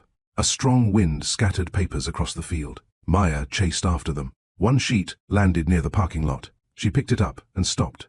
It wasn't one of the children's drawings. It was a business document. At the top of the page she read, "National Expansion Proposal." She saw Ethan's name. Before she could look away, another line caught her attention. Estimated travel commitment, 8 months. Her heart sank. She folded the paper and walked toward him. "I think this is yours." Ethan looked at the document. His expression changed immediately. "Thank you." She hesitated. "Are you leaving?" He looked at the paper. "I haven't decided." "You always wanted opportunities like this." "I know." She waited. He didn't say anything else. A familiar pain crept into her chest. Years earlier, this was exactly how it had started. Work, silence, distance. She nodded politely. "I should get going." "Maya." But she was already walking away. That night, Maya sat alone in her apartment. The Boston offer remained on the table. She looked at it for a long time. Then she picked up a pen. At that exact moment, Ethan was sitting in his office. He looked at the merger proposal. Then he reached for his own pen. Neither of them signed. Neither of them could, because both of them were waiting for a conversation they were too afraid to have. The following afternoon, Ethan met Dr. Carter. I think I made a mistake. What happened? Maya saw the merger documents. And? I didn't tell her what I was thinking. The doctor nodded. Why? Ethan answered immediately. Because I was afraid. Afraid of what? That if I told her, I was considering staying because of her. He looked down. She would feel trapped. Dr. Carter remained quiet. And, what if she thinks you're leaving because work matters more? Ethan closed his eyes. He had not considered that. The older man leaned forward. People cannot respond to conversations that never happen. That same evening, Maya visited Eleanor. The older woman noticed her troubled expression. You've been crying. Maya smiled weakly. I saw something today. She explained the merger proposal. When she finished, Eleanor asked, Did you ask him about it? No. Why not? I was afraid of the answer. Eleanor nodded. Fear has a quiet voice. It tells us to leave before we can be hurt. Maya looked toward the garden. What if nothing has really changed? What if everything has? The question lingered between them. As Maya walked home that night, she looked up at the city lights. She realized something. She had spent years wishing Ethan would open his heart. Now he was trying, but she was beginning to hide behind her own fears. Across the city, Ethan stood on the balcony of the penthouse. His phone rested in his hand. He opened Maya's contact. He started typing, then he erased the message. He tried again, then erased it once more.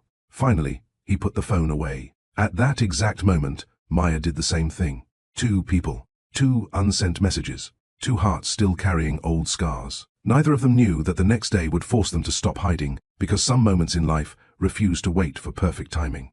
And when that moment arrived, silence would no longer be an option. The next morning began like any other. Ethan arrived at the office early. Maya opened the community center before the children arrived. Neither of them knew that one phone call was about to change the course of the day. At 10 o'clock, Ethan's phone rang. It was Rebecca. He answered immediately. What's wrong? Her voice was shaking. It's Dad. Ethan remained silent. He collapsed this morning. The words settled heavily in the room. They took him to the hospital. Ethan closed his eyes. For a long moment, he said nothing. Rebecca waited. Are you coming? He looked out the window. 26 years of anger rose inside him. The birthdays, the empty promises, the lonely nights, the father who never came home. I don't know. Rebecca spoke softly. You don't have to forgive him today. But one day, you'll have to live with whatever choice you make.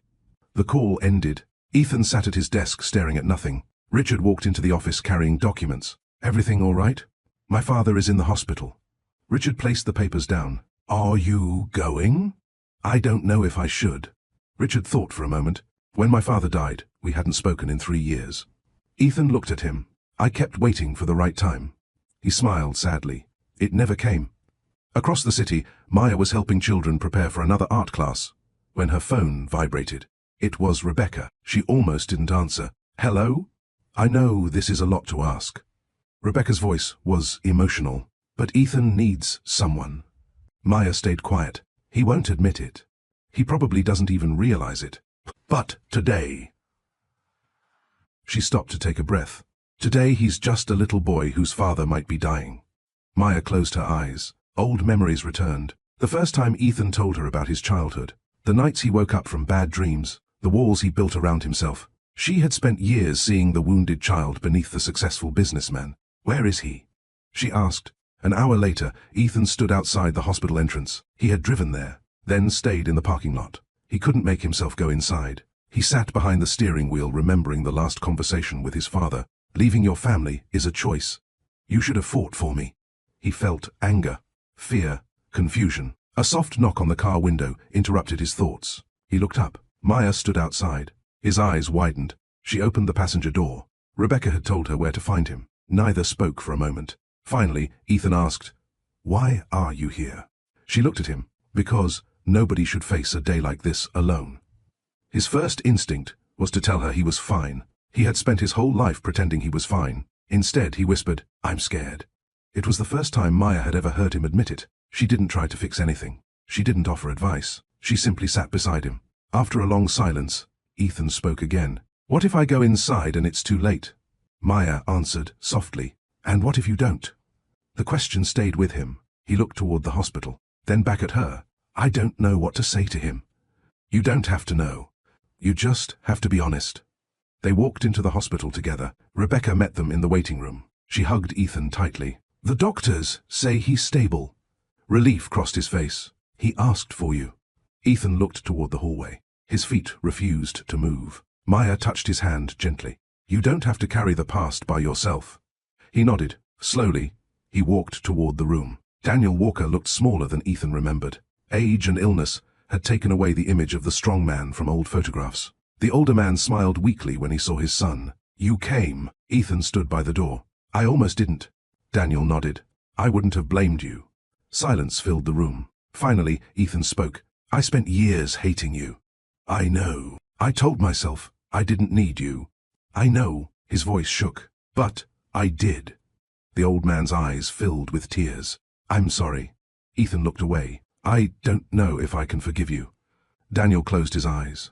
I'm not asking for that. I'm asking you not to spend your life carrying what I gave you. Those words hit Ethan harder than he expected. He realized that his father wasn't only talking about the past. He was talking about fear, distance, silence, the very things that had nearly destroyed his marriage. Outside the room, Maya waited quietly. Rebecca sat beside her. Thank you for coming. Maya smiled faintly. I almost didn't. Rebecca looked down the hallway. My brother has always been good at pretending. She laughed softly. When we were children, he used to tell me he wasn't afraid of thunderstorms. He was terrified. How did you know? He would sit outside my bedroom door until he fell asleep. Maya listened carefully. She realized there were still parts of Ethan's life she had never known. Rebecca looked at her. He loved you. I know. He was just afraid that if he needed you too much. She finished the sentence herself. I would leave. Rebecca nodded. Several hours later, Ethan walked out of the hospital room. His eyes were red. Maya stood. How is he? I don't know. He smiled sadly. But I think I understand him a little better. They walked outside together. The evening air was cool. Ethan looked at her. I spent years blaming my father for teaching me that people leave. She listened quietly. But the truth is... He paused. I kept teaching myself the same lesson over and over again. Maya looked at him. For the first time, she saw no walls, no mask, no businessman hiding behind confidence. Just a man trying to understand his own heart. She wanted to say something. She wanted to tell him she still cared. Instead, she simply asked, Have you eaten today? He laughed quietly. No. She smiled. Some things never change. They walked toward a small diner across the street. For the first time, in a very long time, they sat together without pretending to be strangers. Neither of them realized that a single conversation could change a life. And before the night was over, one quiet confession would force both of them to face the future they had been avoiding. The diner across from the hospital was almost empty. A waitress greeted them with a warm smile and led them to a small booth near the window. Rain had started falling again. Soft music played in the background. For a few minutes, neither Ethan nor Maya spoke. The waitress poured coffee. Can I get you two anything to eat? Maya looked at Ethan. You haven't eaten all day. He smiled faintly. I know. She ordered for both of them. It was such a small thing, but it reminded Ethan of the life they used to share. The quiet routines, the ordinary moments, the things he had once believed would always be there. When the waitress walked away, Maya looked out the window. How is your father? Ethan took a deep breath. I think he's lonely.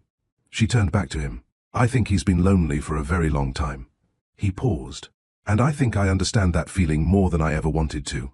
Maya listened. She noticed something different. He wasn't trying to sound strong. He wasn't hiding behind confidence. He was simply telling the truth. Ethan wrapped his hands around the coffee cup. When I was a little boy, I used to sit by the front window every Friday. She looked at him quietly. My father promised he would visit. He smiled sadly. He never came. Maya felt her heart tighten. I told myself that, if I stopped expecting people to stay, they couldn't disappoint me. The food arrived. Neither of them touched it. Ethan looked down at the table. I thought I was protecting myself. He finally looked at her. I didn't realize I was asking you to pay the price for my fears. Maya lowered her eyes. For years, she had imagined hearing those words. Now that they had finally arrived, they didn't erase the pain, but they mattered. They mattered because they were honest. She took a slow breath. I need to tell you something too.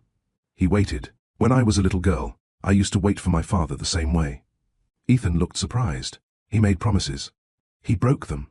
And after a while, I started believing that if someone left, it was because I wasn't enough. She looked out at the rain. When you stopped making time for me, I told myself the same story. Ethan's voice was almost a whisper. You were always enough. Tears filled her eyes. I know that now. The answer surprised him. She continued. But back then, I didn't. They sat in silence. Not the painful silence that had once lived between them. A different kind. The kind that exists when two people finally stop hiding. When they finished eating, they walked outside. The rain had stopped. The streets glistened under the city lights. Neither seemed ready to say goodbye. They walked without choosing a direction. After a few blocks, they reached a small park. The benches were still wet. Maya laughed softly. You remember this place? Ethan looked around. It took him a moment. Then he smiled. Our second date. You spilled coffee on yourself. You laughed at me. You looked ridiculous. He laughed too. For the record, I was trying to impress you. I know. She looked toward the empty playground. You didn't have to. The words settled gently between them. Ethan sat on a bench. Maya sat beside him. I almost took a job in Boston, she admitted. His heart skipped. Almost? I haven't decided. He nodded slowly. A few seconds passed. Then he spoke. I was offered a merger that would take me away for months. She looked at him. I haven't accepted it either. They both smiled quietly. It felt strange. For so long, they had made decisions without truly talking to each other. Now, they were finally sharing the things that mattered. Maya looked at the ground. I was afraid that if I told you about Boston, you would ask me to stay. He answered honestly. I was afraid that if I told you about the merger, you would think I hadn't changed. She looked at him. Maybe we've both been letting fear make decisions. He nodded. Maybe. At that moment, Ethan's phone rang. It was the hospital. He answered immediately. The nurse spoke softly. Your father is asking for you. I'll be there soon. The call ended. Maya stood. You should go. He looked at her. Will you come with me? The question was simple. Months ago she would have said yes without thinking. Then she would have ignored her own feelings to take care of his. Now she paused. Not because she didn't care. Because she was learning to make choices instead of sacrifices. Finally she smiled. I'll walk with you to the hospital. It wasn't a rejection. It wasn't a promise. It was a boundary. And Ethan understood. As they walked, he realized something. Love was not about asking someone to carry your pain. It was about respecting the limits they needed to feel safe. They reached the hospital entrance. Maya stopped. I'll wait here. Ethan nodded. Thank you. He turned toward the doors. Then he stopped. Maya. She looked at him. I don't know what our future looks like. Neither do I. But I'm grateful you came today. She smiled softly. So am I. Ethan walked inside. Maya watched him disappear down the hallway. For the first time since they separated, she wasn't thinking about the past. She was thinking about the future. Not the future they once planned. A different one. One where two imperfect people were learning how to be honest. Daniel was awake when Ethan entered the room. The older man smiled weakly. You came back. Ethan pulled a chair closer. I wanted to ask you something. Daniel nodded. When things went wrong, why didn't you fight harder? The old man closed his eyes. Because I was ashamed. I thought the people I loved would be better without me. Ethan felt a chill run through him. He had said almost the same thing to Dr. Carter months earlier. He had believed Maya deserved someone better. So, instead of letting her see his fears, he hid behind work. Daniel looked at his son. Don't make my mistake. Don't let shame convince you that leaving is kindness. Those words stayed with Ethan as he left the hospital room. Outside, he found Maya sitting quietly in the waiting area. She had decided not to leave. He smiled when he saw her. She stood. Everything okay? He nodded. Then he looked at her for a long moment. There was a time when I thought strength meant never needing anyone. She listened. I don't believe that anymore. Neither moved. The hospital around them was busy. Doctors walked past. Families talked quietly. Life continued. Yet for a brief moment, the world seemed still. Maya felt something she hadn't felt in a long time. Hope. Small. Fragile. But real. What neither of them knew was that life was about to place one final test before them. A choice that would reveal whether they had truly changed. Or whether old fears were still stronger than love. The weeks after Daniel Walker's illness passed quietly. There were no dramatic declarations. No promises to start over. No conversations about getting back together. Ethan and Maya simply continued living their lives. Sometimes those lives crossed paths. Sometimes they didn't. And strangely, that was exactly what allowed trust to grow. Ethan kept attending therapy. He visited his father at the hospital, and later at the small apartment where Daniel was recovering. The visits were awkward. Some days they talked. Some days they sat in silence. Neither tried to erase the past. They were simply learning how to exist in the present. One afternoon, Daniel looked at his son and smiled. "You don't have to visit me every week." Ethan adjusted the blanket on the old man's chair. "I know. Then why do you?" Ethan thought about the answer. "Because I spent too much of my life believing that showing up didn't matter." Daniel lowered his eyes. "It matters." Across the city, Maya accepted more responsibilities at the community center. The Boston offer was still waiting. She had asked for more time. The director understood, but she knew she couldn't delay forever. One afternoon, she was organizing supplies when the little girl from the art class ran up to her. "Miss Maya!" "What is it?" The child held out a drawing. It showed a large tree with many branches. "What do you think?" Maya smiled. "It's beautiful." The little girl pointed to one broken branch. "That part got damaged in the storm." "Why didn't you erase it?" The child looked confused. "Because it's still part of the tree." Maya stared at the picture. Somehow, children always found simple ways to explain complicated things. A few days later, the community center held a neighborhood clean-to-up project. Families, volunteers, and local businesses all participated. Ethan arrived carrying gardening tools. Several children ran toward him. "Mr. Ethan! Can you help us plant flowers?" He smiled. "I'll do my best." Maya watched from a distance. Vanessa walked over and folded her arms. "You still love him." Maya sighed. "I know. And love isn't the problem." Vanessa looked toward Ethan. "He seems different." "He is. So what's stopping you?" Maya looked down. "I'm waiting to see if the change lasts." Vanessa nodded. "That's fair." The children spent the afternoon planting flowers around the playground. One little boy dug a hole that was far too deep. He frowned. "I ruined it." Ethan knelt beside him. "No, you didn't. It's too big. We'll fix it together." The little boy smiled. Maya watched the scene quietly. She remembered another version of Ethan. The man who would have answered emails during events like this. The man who was physically present but emotionally somewhere else. The person kneeling in the dirt beside that child was not pretending. She could see that. The harder question was whether she could trust it. Later that afternoon, the director approached Maya. "I have some news." She smiled. "What is it?" "The Boston office needs an answer by the end of the month." Maya nodded slowly. "I understand. You deserve this opportunity."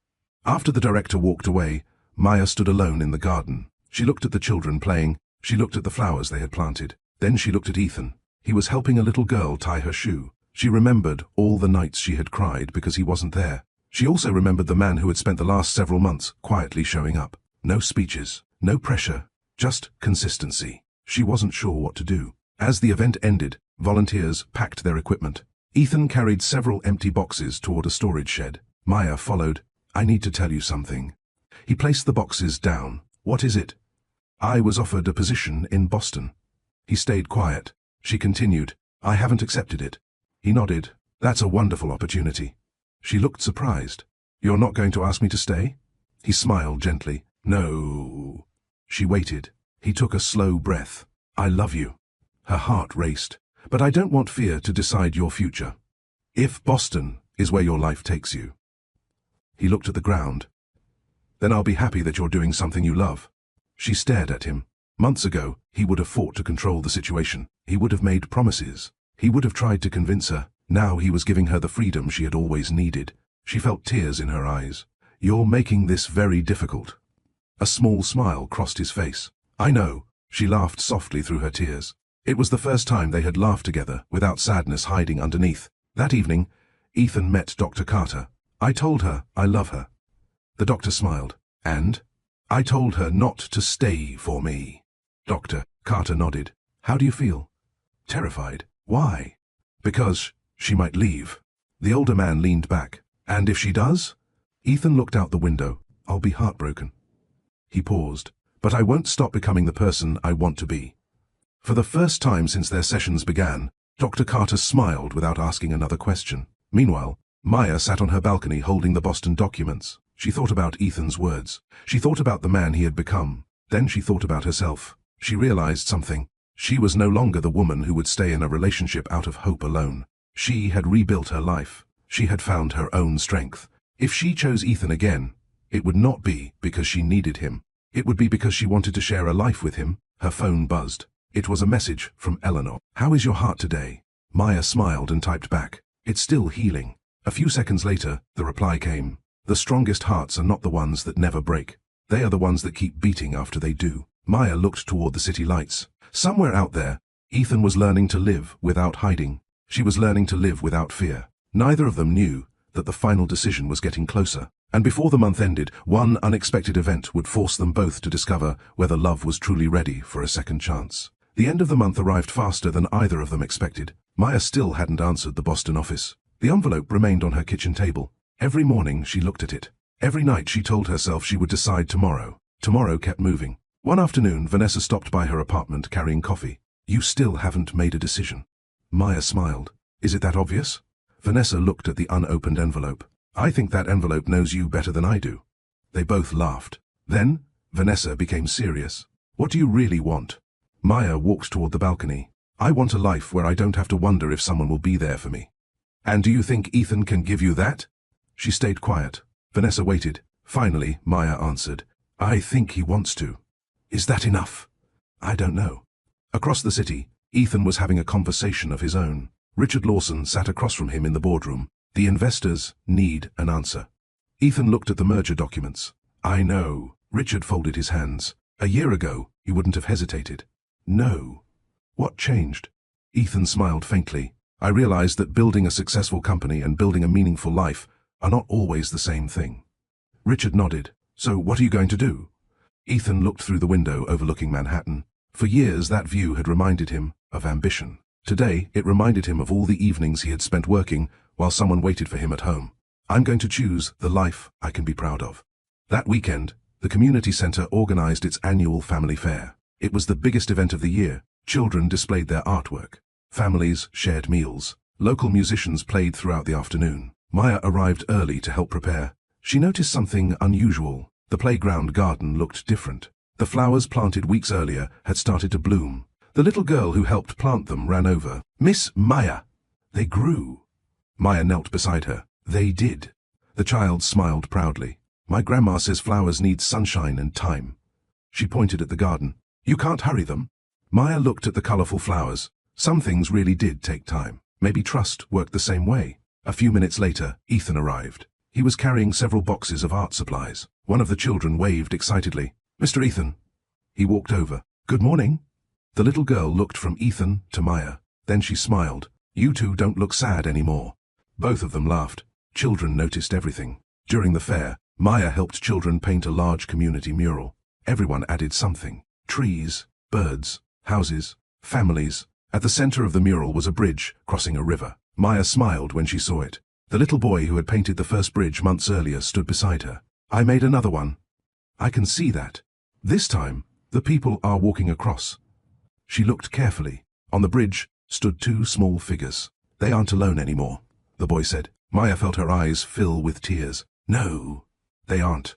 Later that afternoon, Ethan found Maya arranging paintings inside the gallery room. "I heard the flowers bloomed." She smiled. "They did." They stood quietly for a moment. Then Ethan reached into his jacket pocket. "I have something for you." She looked surprised. It wasn't a piece of jewelry. It wasn't an expensive gift. It was a folded sheet of paper. She opened it. It was the merger proposal. Across the front, Ethan had written one sentence. "I declined the offer because I no longer want success to cost me the people I love." She looked up at him. "You didn't have to do that." "I know. What if you regret it?" He smiled. "Then I'll live with my decision." She lowered the paper. "I haven't accepted Boston." He looked at her but said nothing. She continued. "I didn't know whether I was choosing a future or running from my past." The room became quiet. Neither tried to fill the silence. Finally, Ethan spoke. "I don't want you to make a decision because of me. I know, and I'm not asking you to come back." "I know." She smiled softly. "I know a lot of things now that I didn't know before." At that moment, a loud crash came from outside. Everyone ran toward the playground. A strong gust of wind had knocked over part of the decoration stand. Several paintings had fallen into the grass. Children rushed to save their artwork. One little girl started crying. "My picture!" It had been torn down the middle. She held it up sadly. It's broken. Maya knelt beside her. Before she could speak, Ethan sat down too. The little girl looked at them. Can you fix it? Ethan looked at Maya. She nodded. Together, they carefully placed the torn pieces back together. The picture wasn't perfect anymore. A thin line remained where it had been ripped. The little girl frowned. It doesn't look the same. Maya smiled. No. Ethan looked at the child. But it's still beautiful. The little girl stared at the repaired painting. Then she smiled. I think I like it better. She hugged both of them before running back to her friends. Maya and Ethan looked at the picture still resting in their hands. Neither needed to explain what they were thinking. Some things break, some things heal, and some things become stronger because they were repaired with care. As the sun began to set, families slowly left the fair. The playground became quiet. Maya and Ethan walked toward the garden. The flowers moved gently in the evening breeze. She looked at him. I need to make a decision. He nodded. I know. She took a deep breath. So do you. He looked confused. She smiled softly. You've spent months proving that you can show up. You've faced your past.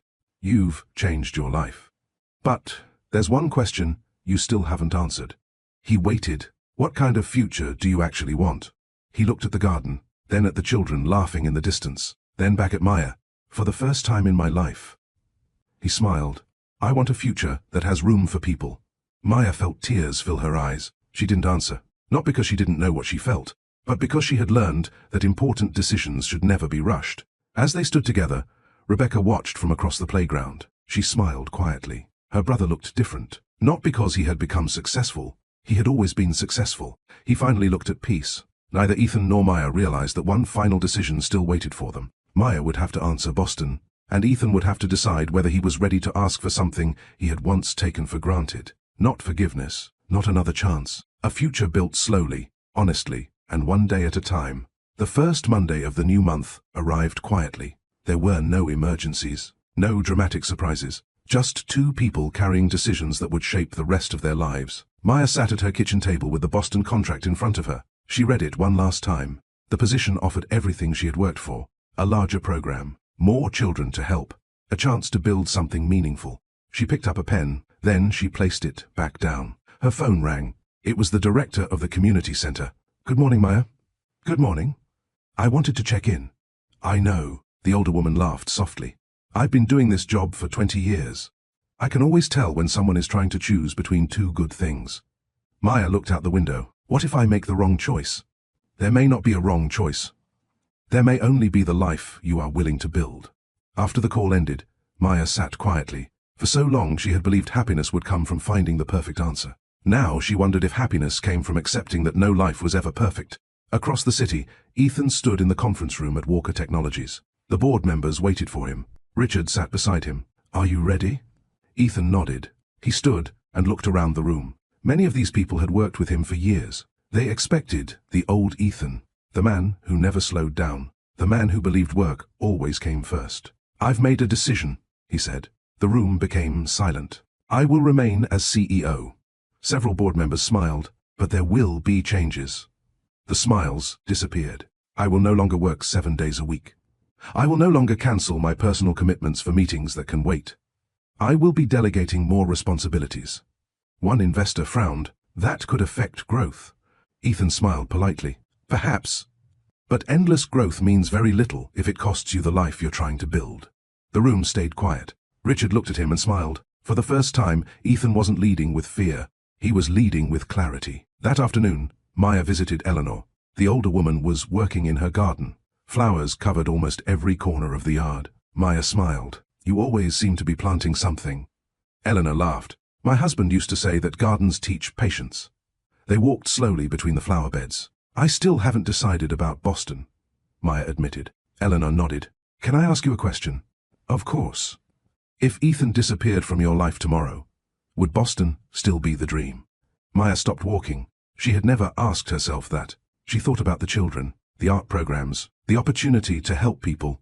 Then she thought about her apartment, her friends, her mother, the community she had rebuilt. Finally she answered, no.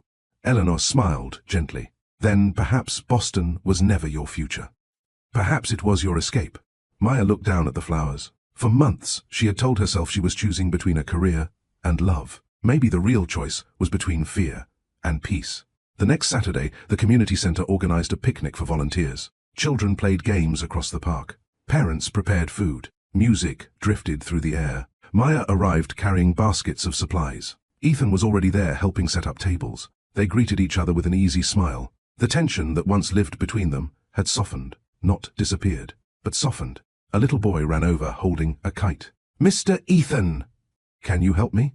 The string had become tangled. Ethan knelt beside him. "I'll try." After several minutes, he laughed. "I think I made it worse." Maya walked over. "Let me see."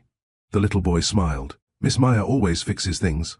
She carefully untangled the string. The child looked at both of them. "You make a good team." Neither answered. The little boy ran away with his kite. Maya looked at Ethan. "You know, he might be right." He smiled. "We always did." As the afternoon continued, they found themselves walking beside the lake near the park. Families sat on the grass. Children fed ducks. The world felt peaceful. "I made a decision," Maya said. Ethan looked at her. She took a slow breath. "I'm staying in New York." He didn't speak. She smiled. "But not because of you." He nodded. "I know. I'm staying because I finally realized that I don't need to run from my past." He looked at the water. "I'm proud of you." She laughed softly. "You don't even know what my decision is." "I know enough." She looked at him carefully. "You've changed." He smiled. "So have you." They reached an old wooden bench, the same kind of simple place they once ignored because they were always in a hurry. Now neither seemed eager to leave. Ethan looked toward the lake. "I also made a decision." She waited. "I've been thinking about everything that happened.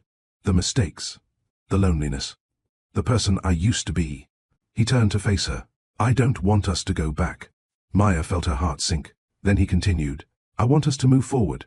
She looked at him quietly. "I don't want the marriage we had. I want something healthier. Something honest. Something where we both feel safe enough to tell the truth." Tears filled her eyes. For so long she had wanted him to understand. Now, he finally did. She reached into her bag and pulled out a small object. It was the old ceramic coffee mug she had made years ago. She smiled. "I found this while packing." Ethan laughed. "I thought it was gone." "So did I." She handed it to him. "It's still ugly." He looked at the uneven shape. "No." He smiled. "It's imperfect. And somehow that makes it better." They both laughed. The sound felt unfamiliar. Not because it had disappeared, because life had finally made room for it again. As evening approached, the picnic ended. People slowly packed their things. Rebecca watched from a distance. Vanessa stood beside her. "They look different," Vanessa said. Rebecca smiled. They stopped trying to be perfect. The two women looked at Ethan and Maya. Neither was holding the other's hand. Neither was making promises. They were simply walking side by side. And sometimes, that was enough. As they reached the parking lot, Ethan stopped. "There is something I want to ask you." Maya looked at him. He smiled nervously. A side of him she had almost forgotten. The confident billionaire was nowhere to be found. Only the honest man remained. Before he could speak, his phone rang. It was the hospital. Rebecca looked at the screen and frowned. "It's Dad." Ethan answered. A nurse spoke quietly. Daniel Walker had taken a turn for the worse. Ethan lowered the phone slowly. Maya looked at him. Without saying a word, she stepped closer. He looked at her. The question he wanted to ask remained unfinished, because life, once again, had reminded them that some moments cannot wait. And before the night was over, Ethan would have to make peace with the past if he ever hoped to build a future. The drive to the hospital was quiet. Ethan kept his eyes on the road. Maya sat beside him. Neither of them spoke. There were moments in life when words only made heavy things heavier. When they arrived, Rebecca was waiting in the lobby. She walked over quickly. "The doctors are with him now." Ethan nodded. "Can I see him?" They said yes. He looked at Maya. "You don't have to stay." She gave him a small smile. "I know." It was the same answer she had given months earlier. Not because she felt responsible for carrying his pain, because she wanted to be there. Ethan walked down the hallway alone. The hospital room was quiet. Daniel was awake. He looked tired, but he smiled when he saw his son. "You came." Ethan pulled a chair closer. "I said I would." The older man looked out the window. "I wasn't sure." For a long moment, neither of them spoke. Finally, Daniel laughed softly. "You know, I spent years planning what I would say if I ever saw you again." Ethan looked at him. "And now?" "I forgot all of it." A small smile appeared on Ethan's face. Daniel noticed. "You have your mother's smile." The words caught him off guard. He had spent so much of his life avoiding memories that he almost forgot them. What was she like? Ethan asked quietly. Daniel looked surprised. You really want to know? He nodded. The old man smiled sadly. She was stubborn. Ethan laughed. I know that part. And kind. And brave. She loved you more than anything. Daniel lowered his eyes. We made mistakes. Both of us. But one thing was always true. You were loved. Ethan felt tears gathering in his eyes. He had spent years believing he had been abandoned. Now he realized something different. The adults around him had been broken too. That didn't erase the pain, but it helped him understand it. Daniel looked at his son. I need to ask you something. Ethan waited. When you think about me. The old man's voice shook. Do you only remember the day I left? Ethan was silent. He thought about the answer. He remembered learning to ride a bicycle. He remembered sitting on his father's shoulders during a parade. He remembered bedtime stories. There had been good memories. He had buried them because the ending hurt too much. Finally, he answered, No. Daniel closed his eyes. Thank you. Outside the room, Maya sat beside Rebecca. The two women watched people moving through the hallway. Rebecca smiled gently. I owe you an apology. Maya looked confused. For what? There were times I blamed you. Maya frowned. Why? Because after you left, my brother finally started facing himself. She laughed softly. I was angry that it took losing you for him to change. Maya looked toward Daniel's room. I was angry too. Rebecca nodded. But now I understand something. What? People grow when they are ready. And sometimes the people who love them get hurt in the process. Maya looked down. I still don't know what the future looks like. You don't have to. Rebecca smiled. You just have to know what you deserve. An hour later, Ethan walked out of the hospital room. His eyes were red, but his face seemed lighter. Maya stood. How is he? He'll be okay. She smiled with relief. They walked outside together. The evening air was cool. Cars moved slowly through the streets. Ethan stopped near the hospital garden. I've been thinking about something. She waited. My whole life, I wanted someone to apologize for the pain I carried. Maya looked at him. Did he? Yes. He smiled faintly. But that's not what changed me. What did? I realized I was waiting for the past to give me permission to live. She felt those words deeply, because she had done the same thing. She had waited for old hurts to disappear before allowing herself to be happy. They sat on a bench beneath a large tree. I have something to tell you, Maya said. He looked at her. I turned down Boston. He smiled. I know you said it wasn't because of me. It wasn't. She laughed softly. But it also wasn't because I was afraid. He nodded. I believe you. She looked at him carefully. A few months ago I would have needed you to explain everything. I would have needed promises. I would have needed certainty. She looked toward the sky. I don't anymore. He understood. Healing had changed both of them. A nurse stepped outside and waved to Ethan. Your father wants to see you again. Ethan stood. Then he looked at Maya. There was something I wanted to ask you at the picnic. She smiled. I know. You do? You look terrified. He laughed. I was. She stood beside him. You don't have to ask it today. He looked confused. Why not? Because we're not the same people we were. She took a slow breath. And I don't want either of us making decisions because we're afraid of losing the other. He nodded slowly. She was right. For the first time in his life, he wasn't trying to hold on to someone out of fear. He was learning to let love grow at its own pace. Several days passed. Daniel recovered enough to return home. Ethan visited often. Sometimes they talked about the past. Sometimes they talked about baseball. Sometimes they simply drank coffee together. The relationship wasn't perfect. Neither of them expected it to be. One Sunday afternoon, Daniel looked at his son. There's something different about you. Ethan smiled. What? You stopped carrying the world on your shoulders. He laughed quietly. No. I just stopped pretending I could carry it alone. That same afternoon, Maya finished a new painting. It showed a bridge crossing a river. The two people who had once stood on opposite sides were now meeting in the middle. She looked at the finished work for a long time. Then she wrote a title beneath it. Some journeys take longer than others. Vanessa walked into the room. She looked at the painting and smiled. So what? Are you happy?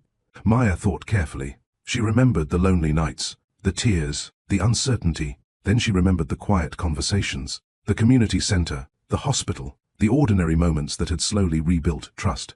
Finally, she answered, I'm becoming happy. A few days later, Ethan received a message from Maya. Would you like to have coffee this Saturday? He looked at the screen for a long moment. No emergency, no crisis, no hospital, no fundraiser. Just coffee. Something ordinary. Something simple. He smiled and typed back, "I'd like that very much." Neither of them realized that the small invitation meant more than any grand romantic gesture ever could, because the strongest relationships are not built on dramatic moments. They are built on ordinary days shared with extraordinary care. And on Saturday morning, two people who had once broken each other's hearts would sit across from one another and quietly discover whether a new beginning was finally possible. Saturday morning arrived with clear skies and a gentle breeze. For the first time in a very long time, Ethan Walker was nervous. Not because he was speaking to investors. Not because he was negotiating a business deal. He was nervous because he was going to have coffee with the woman he had once promised to love for the rest of his life. He stood in front of his closet longer than he wanted to admit. Then he laughed at himself. Months earlier, he would have chosen the most expensive suit he owned. Today he reached for a simple blue sweater and a pair of jeans. When he arrived at the cafe, Maya was already there. She sat near the window with a cup of coffee and a sketchbook. She looked up and smiled. "You're early." "So are you." "I didn't want to be late." "Neither did I." They laughed softly. The awkwardness that once existed between them was almost gone. Not because they had forgotten the past, because they had stopped pretending it never happened. The waitress came over. "What can I get for you?" Ethan looked at Maya. "What are you having?" She smiled. "The usual?" He looked at the waitress. "I'll have the same." The waitress walked away. Maya raised an eyebrow. "You don't even know what I ordered." "I know, but I'm learning to trust your judgment." She laughed. "You've definitely changed." "I hope so." They spent the next hour talking. Not about their separation, not about old arguments. They talked about the children at the community center, Rebecca's family, Daniel's recovery, books, movies, the little moments they had once rushed past. At one point, Maya opened her sketchbook. She turned it toward him. Inside was a drawing of the community garden. Children were planting flowers. Parents were laughing. In one corner stood a man holding a watering can. Ethan smiled. "You drew me again." "I did." "Am I finally getting better?" She looked at the picture. "You're getting happier." He didn't realize how much those words meant until she said them. After leaving the cafe, they walked through Central Park. Families pushed strollers along the paths. Musicians played near the fountains. The city seemed less hurried than usual. They reached a small bridge overlooking the lake. Maya stopped walking. "You know what's strange?" "What?" "I used to think that if we ever got another chance..." She smiled. "Everything would go back to the way it was." Ethan leaned against the railing. "I don't want that." She looked at him. "Neither do I." The wind moved gently across the water. He turned toward her. "I spent a long time thinking about what love meant. And I thought it meant never making mistakes." She shook her head. "Nobody can do that." "I know," he smiled. "I think love means being willing to grow after you make them." Maya looked out at the lake. "I think love also means feeling safe enough to tell the truth." He nodded, "Even when the truth is difficult." She took a deep breath. "There are still days when I remember how lonely I felt." "I know." "There are still days when I wonder if things could go back to that." "I know." He didn't defend himself. He didn't promise that life would always be perfect. Instead, he answered honestly, "If that fear ever returns." He looked directly at her. "I want you to tell me." "I will. And I promise I'll listen." Later that afternoon, they visited the community center. The children were preparing a small art display. The little boy who always painted bridges ran toward them. "I finished my new picture." He held it up proudly. A bridge stretched across a river. A family stood in the middle. Above them was a bright sunrise. Maya smiled. "It's beautiful." The little boy looked at Ethan. "Do you know why I painted the sunrise?" Ethan shook his head. "Because every day gets another chance to begin." The adults looked at each other. Sometimes, wisdom arrived in the smallest voices. As evening approached, Maya and Ethan helped clean the art room. When the last child had gone home, they stood quietly among the paintings. Maya walked to a shelf and picked up the old ceramic coffee mug. "You left this here weeks ago." Ethan smiled. "I was wondering where it went." She held it carefully. "It still has a crack." He nodded. "I know. It could break again." "I know." She looked at him. "But it's still useful." A gentle smile crossed his face. "So are we." She laughed. Then, for the first time since they separated, she reached for his hand. He didn't pull her close. He didn't make promises. He simply held her hand. It felt different, stronger. Not because the pain was gone, because they had both learned how to carry it honestly, That evening, Ethan drove Maya home. When they reached her apartment building, neither rushed to say goodbye. Maya looked at him. "I need you to understand something." "I will try." She smiled. "I can't pretend the past never happened. I'm not asking you to. I may need time. I know. I may have difficult days." He nodded. "So will I." She laughed softly. "That's probably true." For a moment, they simply looked at each other. Then Ethan spoke. "I don't want to rush you. I don't want to rush us. I just want the chance to build something better." Maya felt tears in her eyes. Not tears of sadness. Not tears of fear. The quiet tears that come when hope returns after a very long absence. She squeezed his hand gently. "Then let's build it slowly." He smiled. "I'd like that." She walked toward her apartment. Halfway to the door she turned around. "Ethan." "Yes?" "Don't work late tonight." He laughed. "I wasn't planning to." "What are you planning?" He looked up at the evening sky. "I'm having dinner with my father." She smiled. "Good."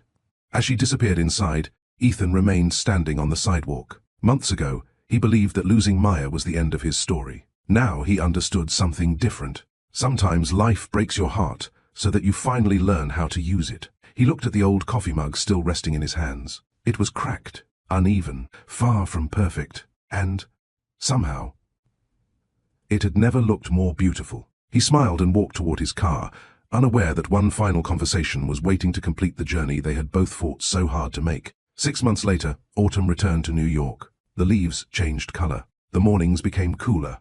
The flowers the children had planted in the community garden had grown strong. Life had continued moving forward. And so had Ethan and Maya. They did not rush back into their old marriage. They spent time together. They spent time apart. They had dinners, long walks, quiet conversations. Some days were easy. Some days, old fears returned. When they did, they talked. Sometimes the conversations were uncomfortable. Sometimes, they ended with silence. But it was no longer the kind of silence that pushed them apart. It was the kind that gave each of them space to think. One Saturday morning, Ethan arrived at the community center carrying a box of art supplies. The children ran toward him. "Mr. Ethan." "You came." He smiled. "I said I would." The little girl, who once worried about making mistakes, held up a painting. "Look." The picture showed a garden full of flowers. One flower was bent to one side. "I messed up," she said. Ethan looked at the painting. "No." She frowned. "It isn't straight." He smiled. "Neither is life." The little girl thought about it. Then she smiled too. "Maybe that's okay." "I think it is." Across the room, Maya watched the conversation. She smiled quietly. The old Ethan would have searched for the perfect answer. The new Ethan simply told the truth. Later that afternoon, Maya and Ethan walked through the community garden. The flowers were blooming. Children laughed nearby. Maya looked around. "Do you remember the first day we planted these?" "I do." "You didn't know the difference between a flower and a weed." He laughed. "I still don't." She smiled. "But you kept showing up." They stopped walking. Maya looked at him. "I have something for you." She handed him a small wrapped package. He opened it carefully. Inside was a framed painting. It was the bridge, the same bridge that had appeared throughout the story, but it was different now. The two people were no longer standing in the middle. They had crossed to the other side. Above the painting was a single sentence. "The bravest people are not the ones who never fall apart. They are the ones who choose to grow after they do." Ethan looked at the painting for a long time. "I don't know what to say." "You don't have to say anything." He looked at her. "Yes, I do." He took a slow breath. "I spent years believing that success was the greatest thing I would ever achieve." He smiled sadly. "I was wrong." She listened quietly. "I thought money would protect me. It didn't. I thought distance would keep me safe.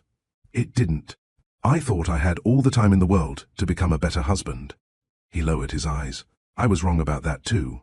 He looked at her again. "Losing you forced me to face the parts of myself I spent a lifetime hiding." He smiled softly. "And finding my way back to myself helped me find my way back to you." Tears filled Maya's eyes. She remembered the lonely dinners, the empty apartment, the goodbye letter. She also remembered the hospital, the community center, the ordinary moments that slowly rebuilt trust. She realized something. They had not erased the past. They had learned from it. That evening, friends and family gathered at the community center for a small celebration. The children's new art building was finally complete. Parents, volunteers, and donors filled the hall. Rebecca stood beside Daniel. The older man had recovered well. He looked around the room and smiled. "You built something beautiful." Ethan shook his head. "We all did." Daniel looked at his son. I'm proud of you. Years ago, Ethan had dreamed of hearing those words. Now he simply smiled. Thank you. He no longer needed the past to be different. He was finally at peace with it. Across the room, Vanessa hugged Maya. You look happy. Maya laughed softly. I am. Are you afraid? She thought about the question. Sometimes. And? I don't think courage means never being afraid. I think it means not letting fear choose your life. Vanessa smiled. I think you've learned a lot. Maya looked toward Ethan. We both have. As the celebration came to an end, the children gathered everyone outside. The little boy who loved painting bridges stood in front of the crowd. I made one last picture. He held it up proudly. The painting showed a large tree. Its branches were not perfect. Some were bent, some had old scars. But the tree was full of leaves, full of life. What does it mean? Ethan asked. The little boy smiled. My grandpa says trees keep growing even after storms. Everyone became quiet. Maya looked at Ethan. He reached for her hand. This time, she held it without hesitation, not because she believed life would never hurt them again, because they had both learned how to face difficult days together. They stood there watching the children laugh and play. No expensive parties, no grand speeches, just ordinary happiness, the kind they had both spent years searching for. Ethan looked at Maya. There was a time when I thought becoming a billionaire was the greatest thing that ever happened to me. She smiled. And now? He looked around at the community they had built, at his sister, at his father, at the children, then back at the woman beside him. Now I know that the best thing that ever happened to me was meeting the woman who refused to let me hide from myself. Maya laughed through happy tears. And the best thing that happened to me, she squeezed his hand gently, was learning that loving someone should never mean losing yourself. The sun slowly disappeared behind the trees. The children carried their paintings home. Families said their goodbyes. Life moved forward, just as it always does. Ethan and Maya walked toward the garden one last time. The old ceramic coffee mug sat on a small shelf by the art room window. It was still cracked, still imperfect, still standing. Maya looked at it and smiled. Do you think we should replace it? Ethan shook his head. No. Why not? He looked at the little mug for a moment. Because some things deserve to be kept, not because they were perfect. He looked at her with a gentle smile. But because they remind us how far we've come. Together, they walked into the evening, not as two people who had forgotten the past, not as two people who believed life would always be easy, but as two people who understood that love is not built in grand moments. It is built in small acts of kindness, in honest conversations, in showing up, in listening, in growing, and in choosing day after day not to let yesterday steal tomorrow. If this story touched your heart, let us know in the comments. What do you think was the biggest lesson Ethan and Maya learned? Learning to love, learning to forgive, or learning not to lose themselves? If you enjoyed this journey, please like this video, subscribe to Love Stories by Mr. Johnson, and turn on notifications for more emotional American love stories filled with hope, healing, and life-changing lessons. And remember, the right person cannot heal every wound from your past, but the right relationship can become a place where two people choose to heal, grow, and face life together. We'll see you in the next story.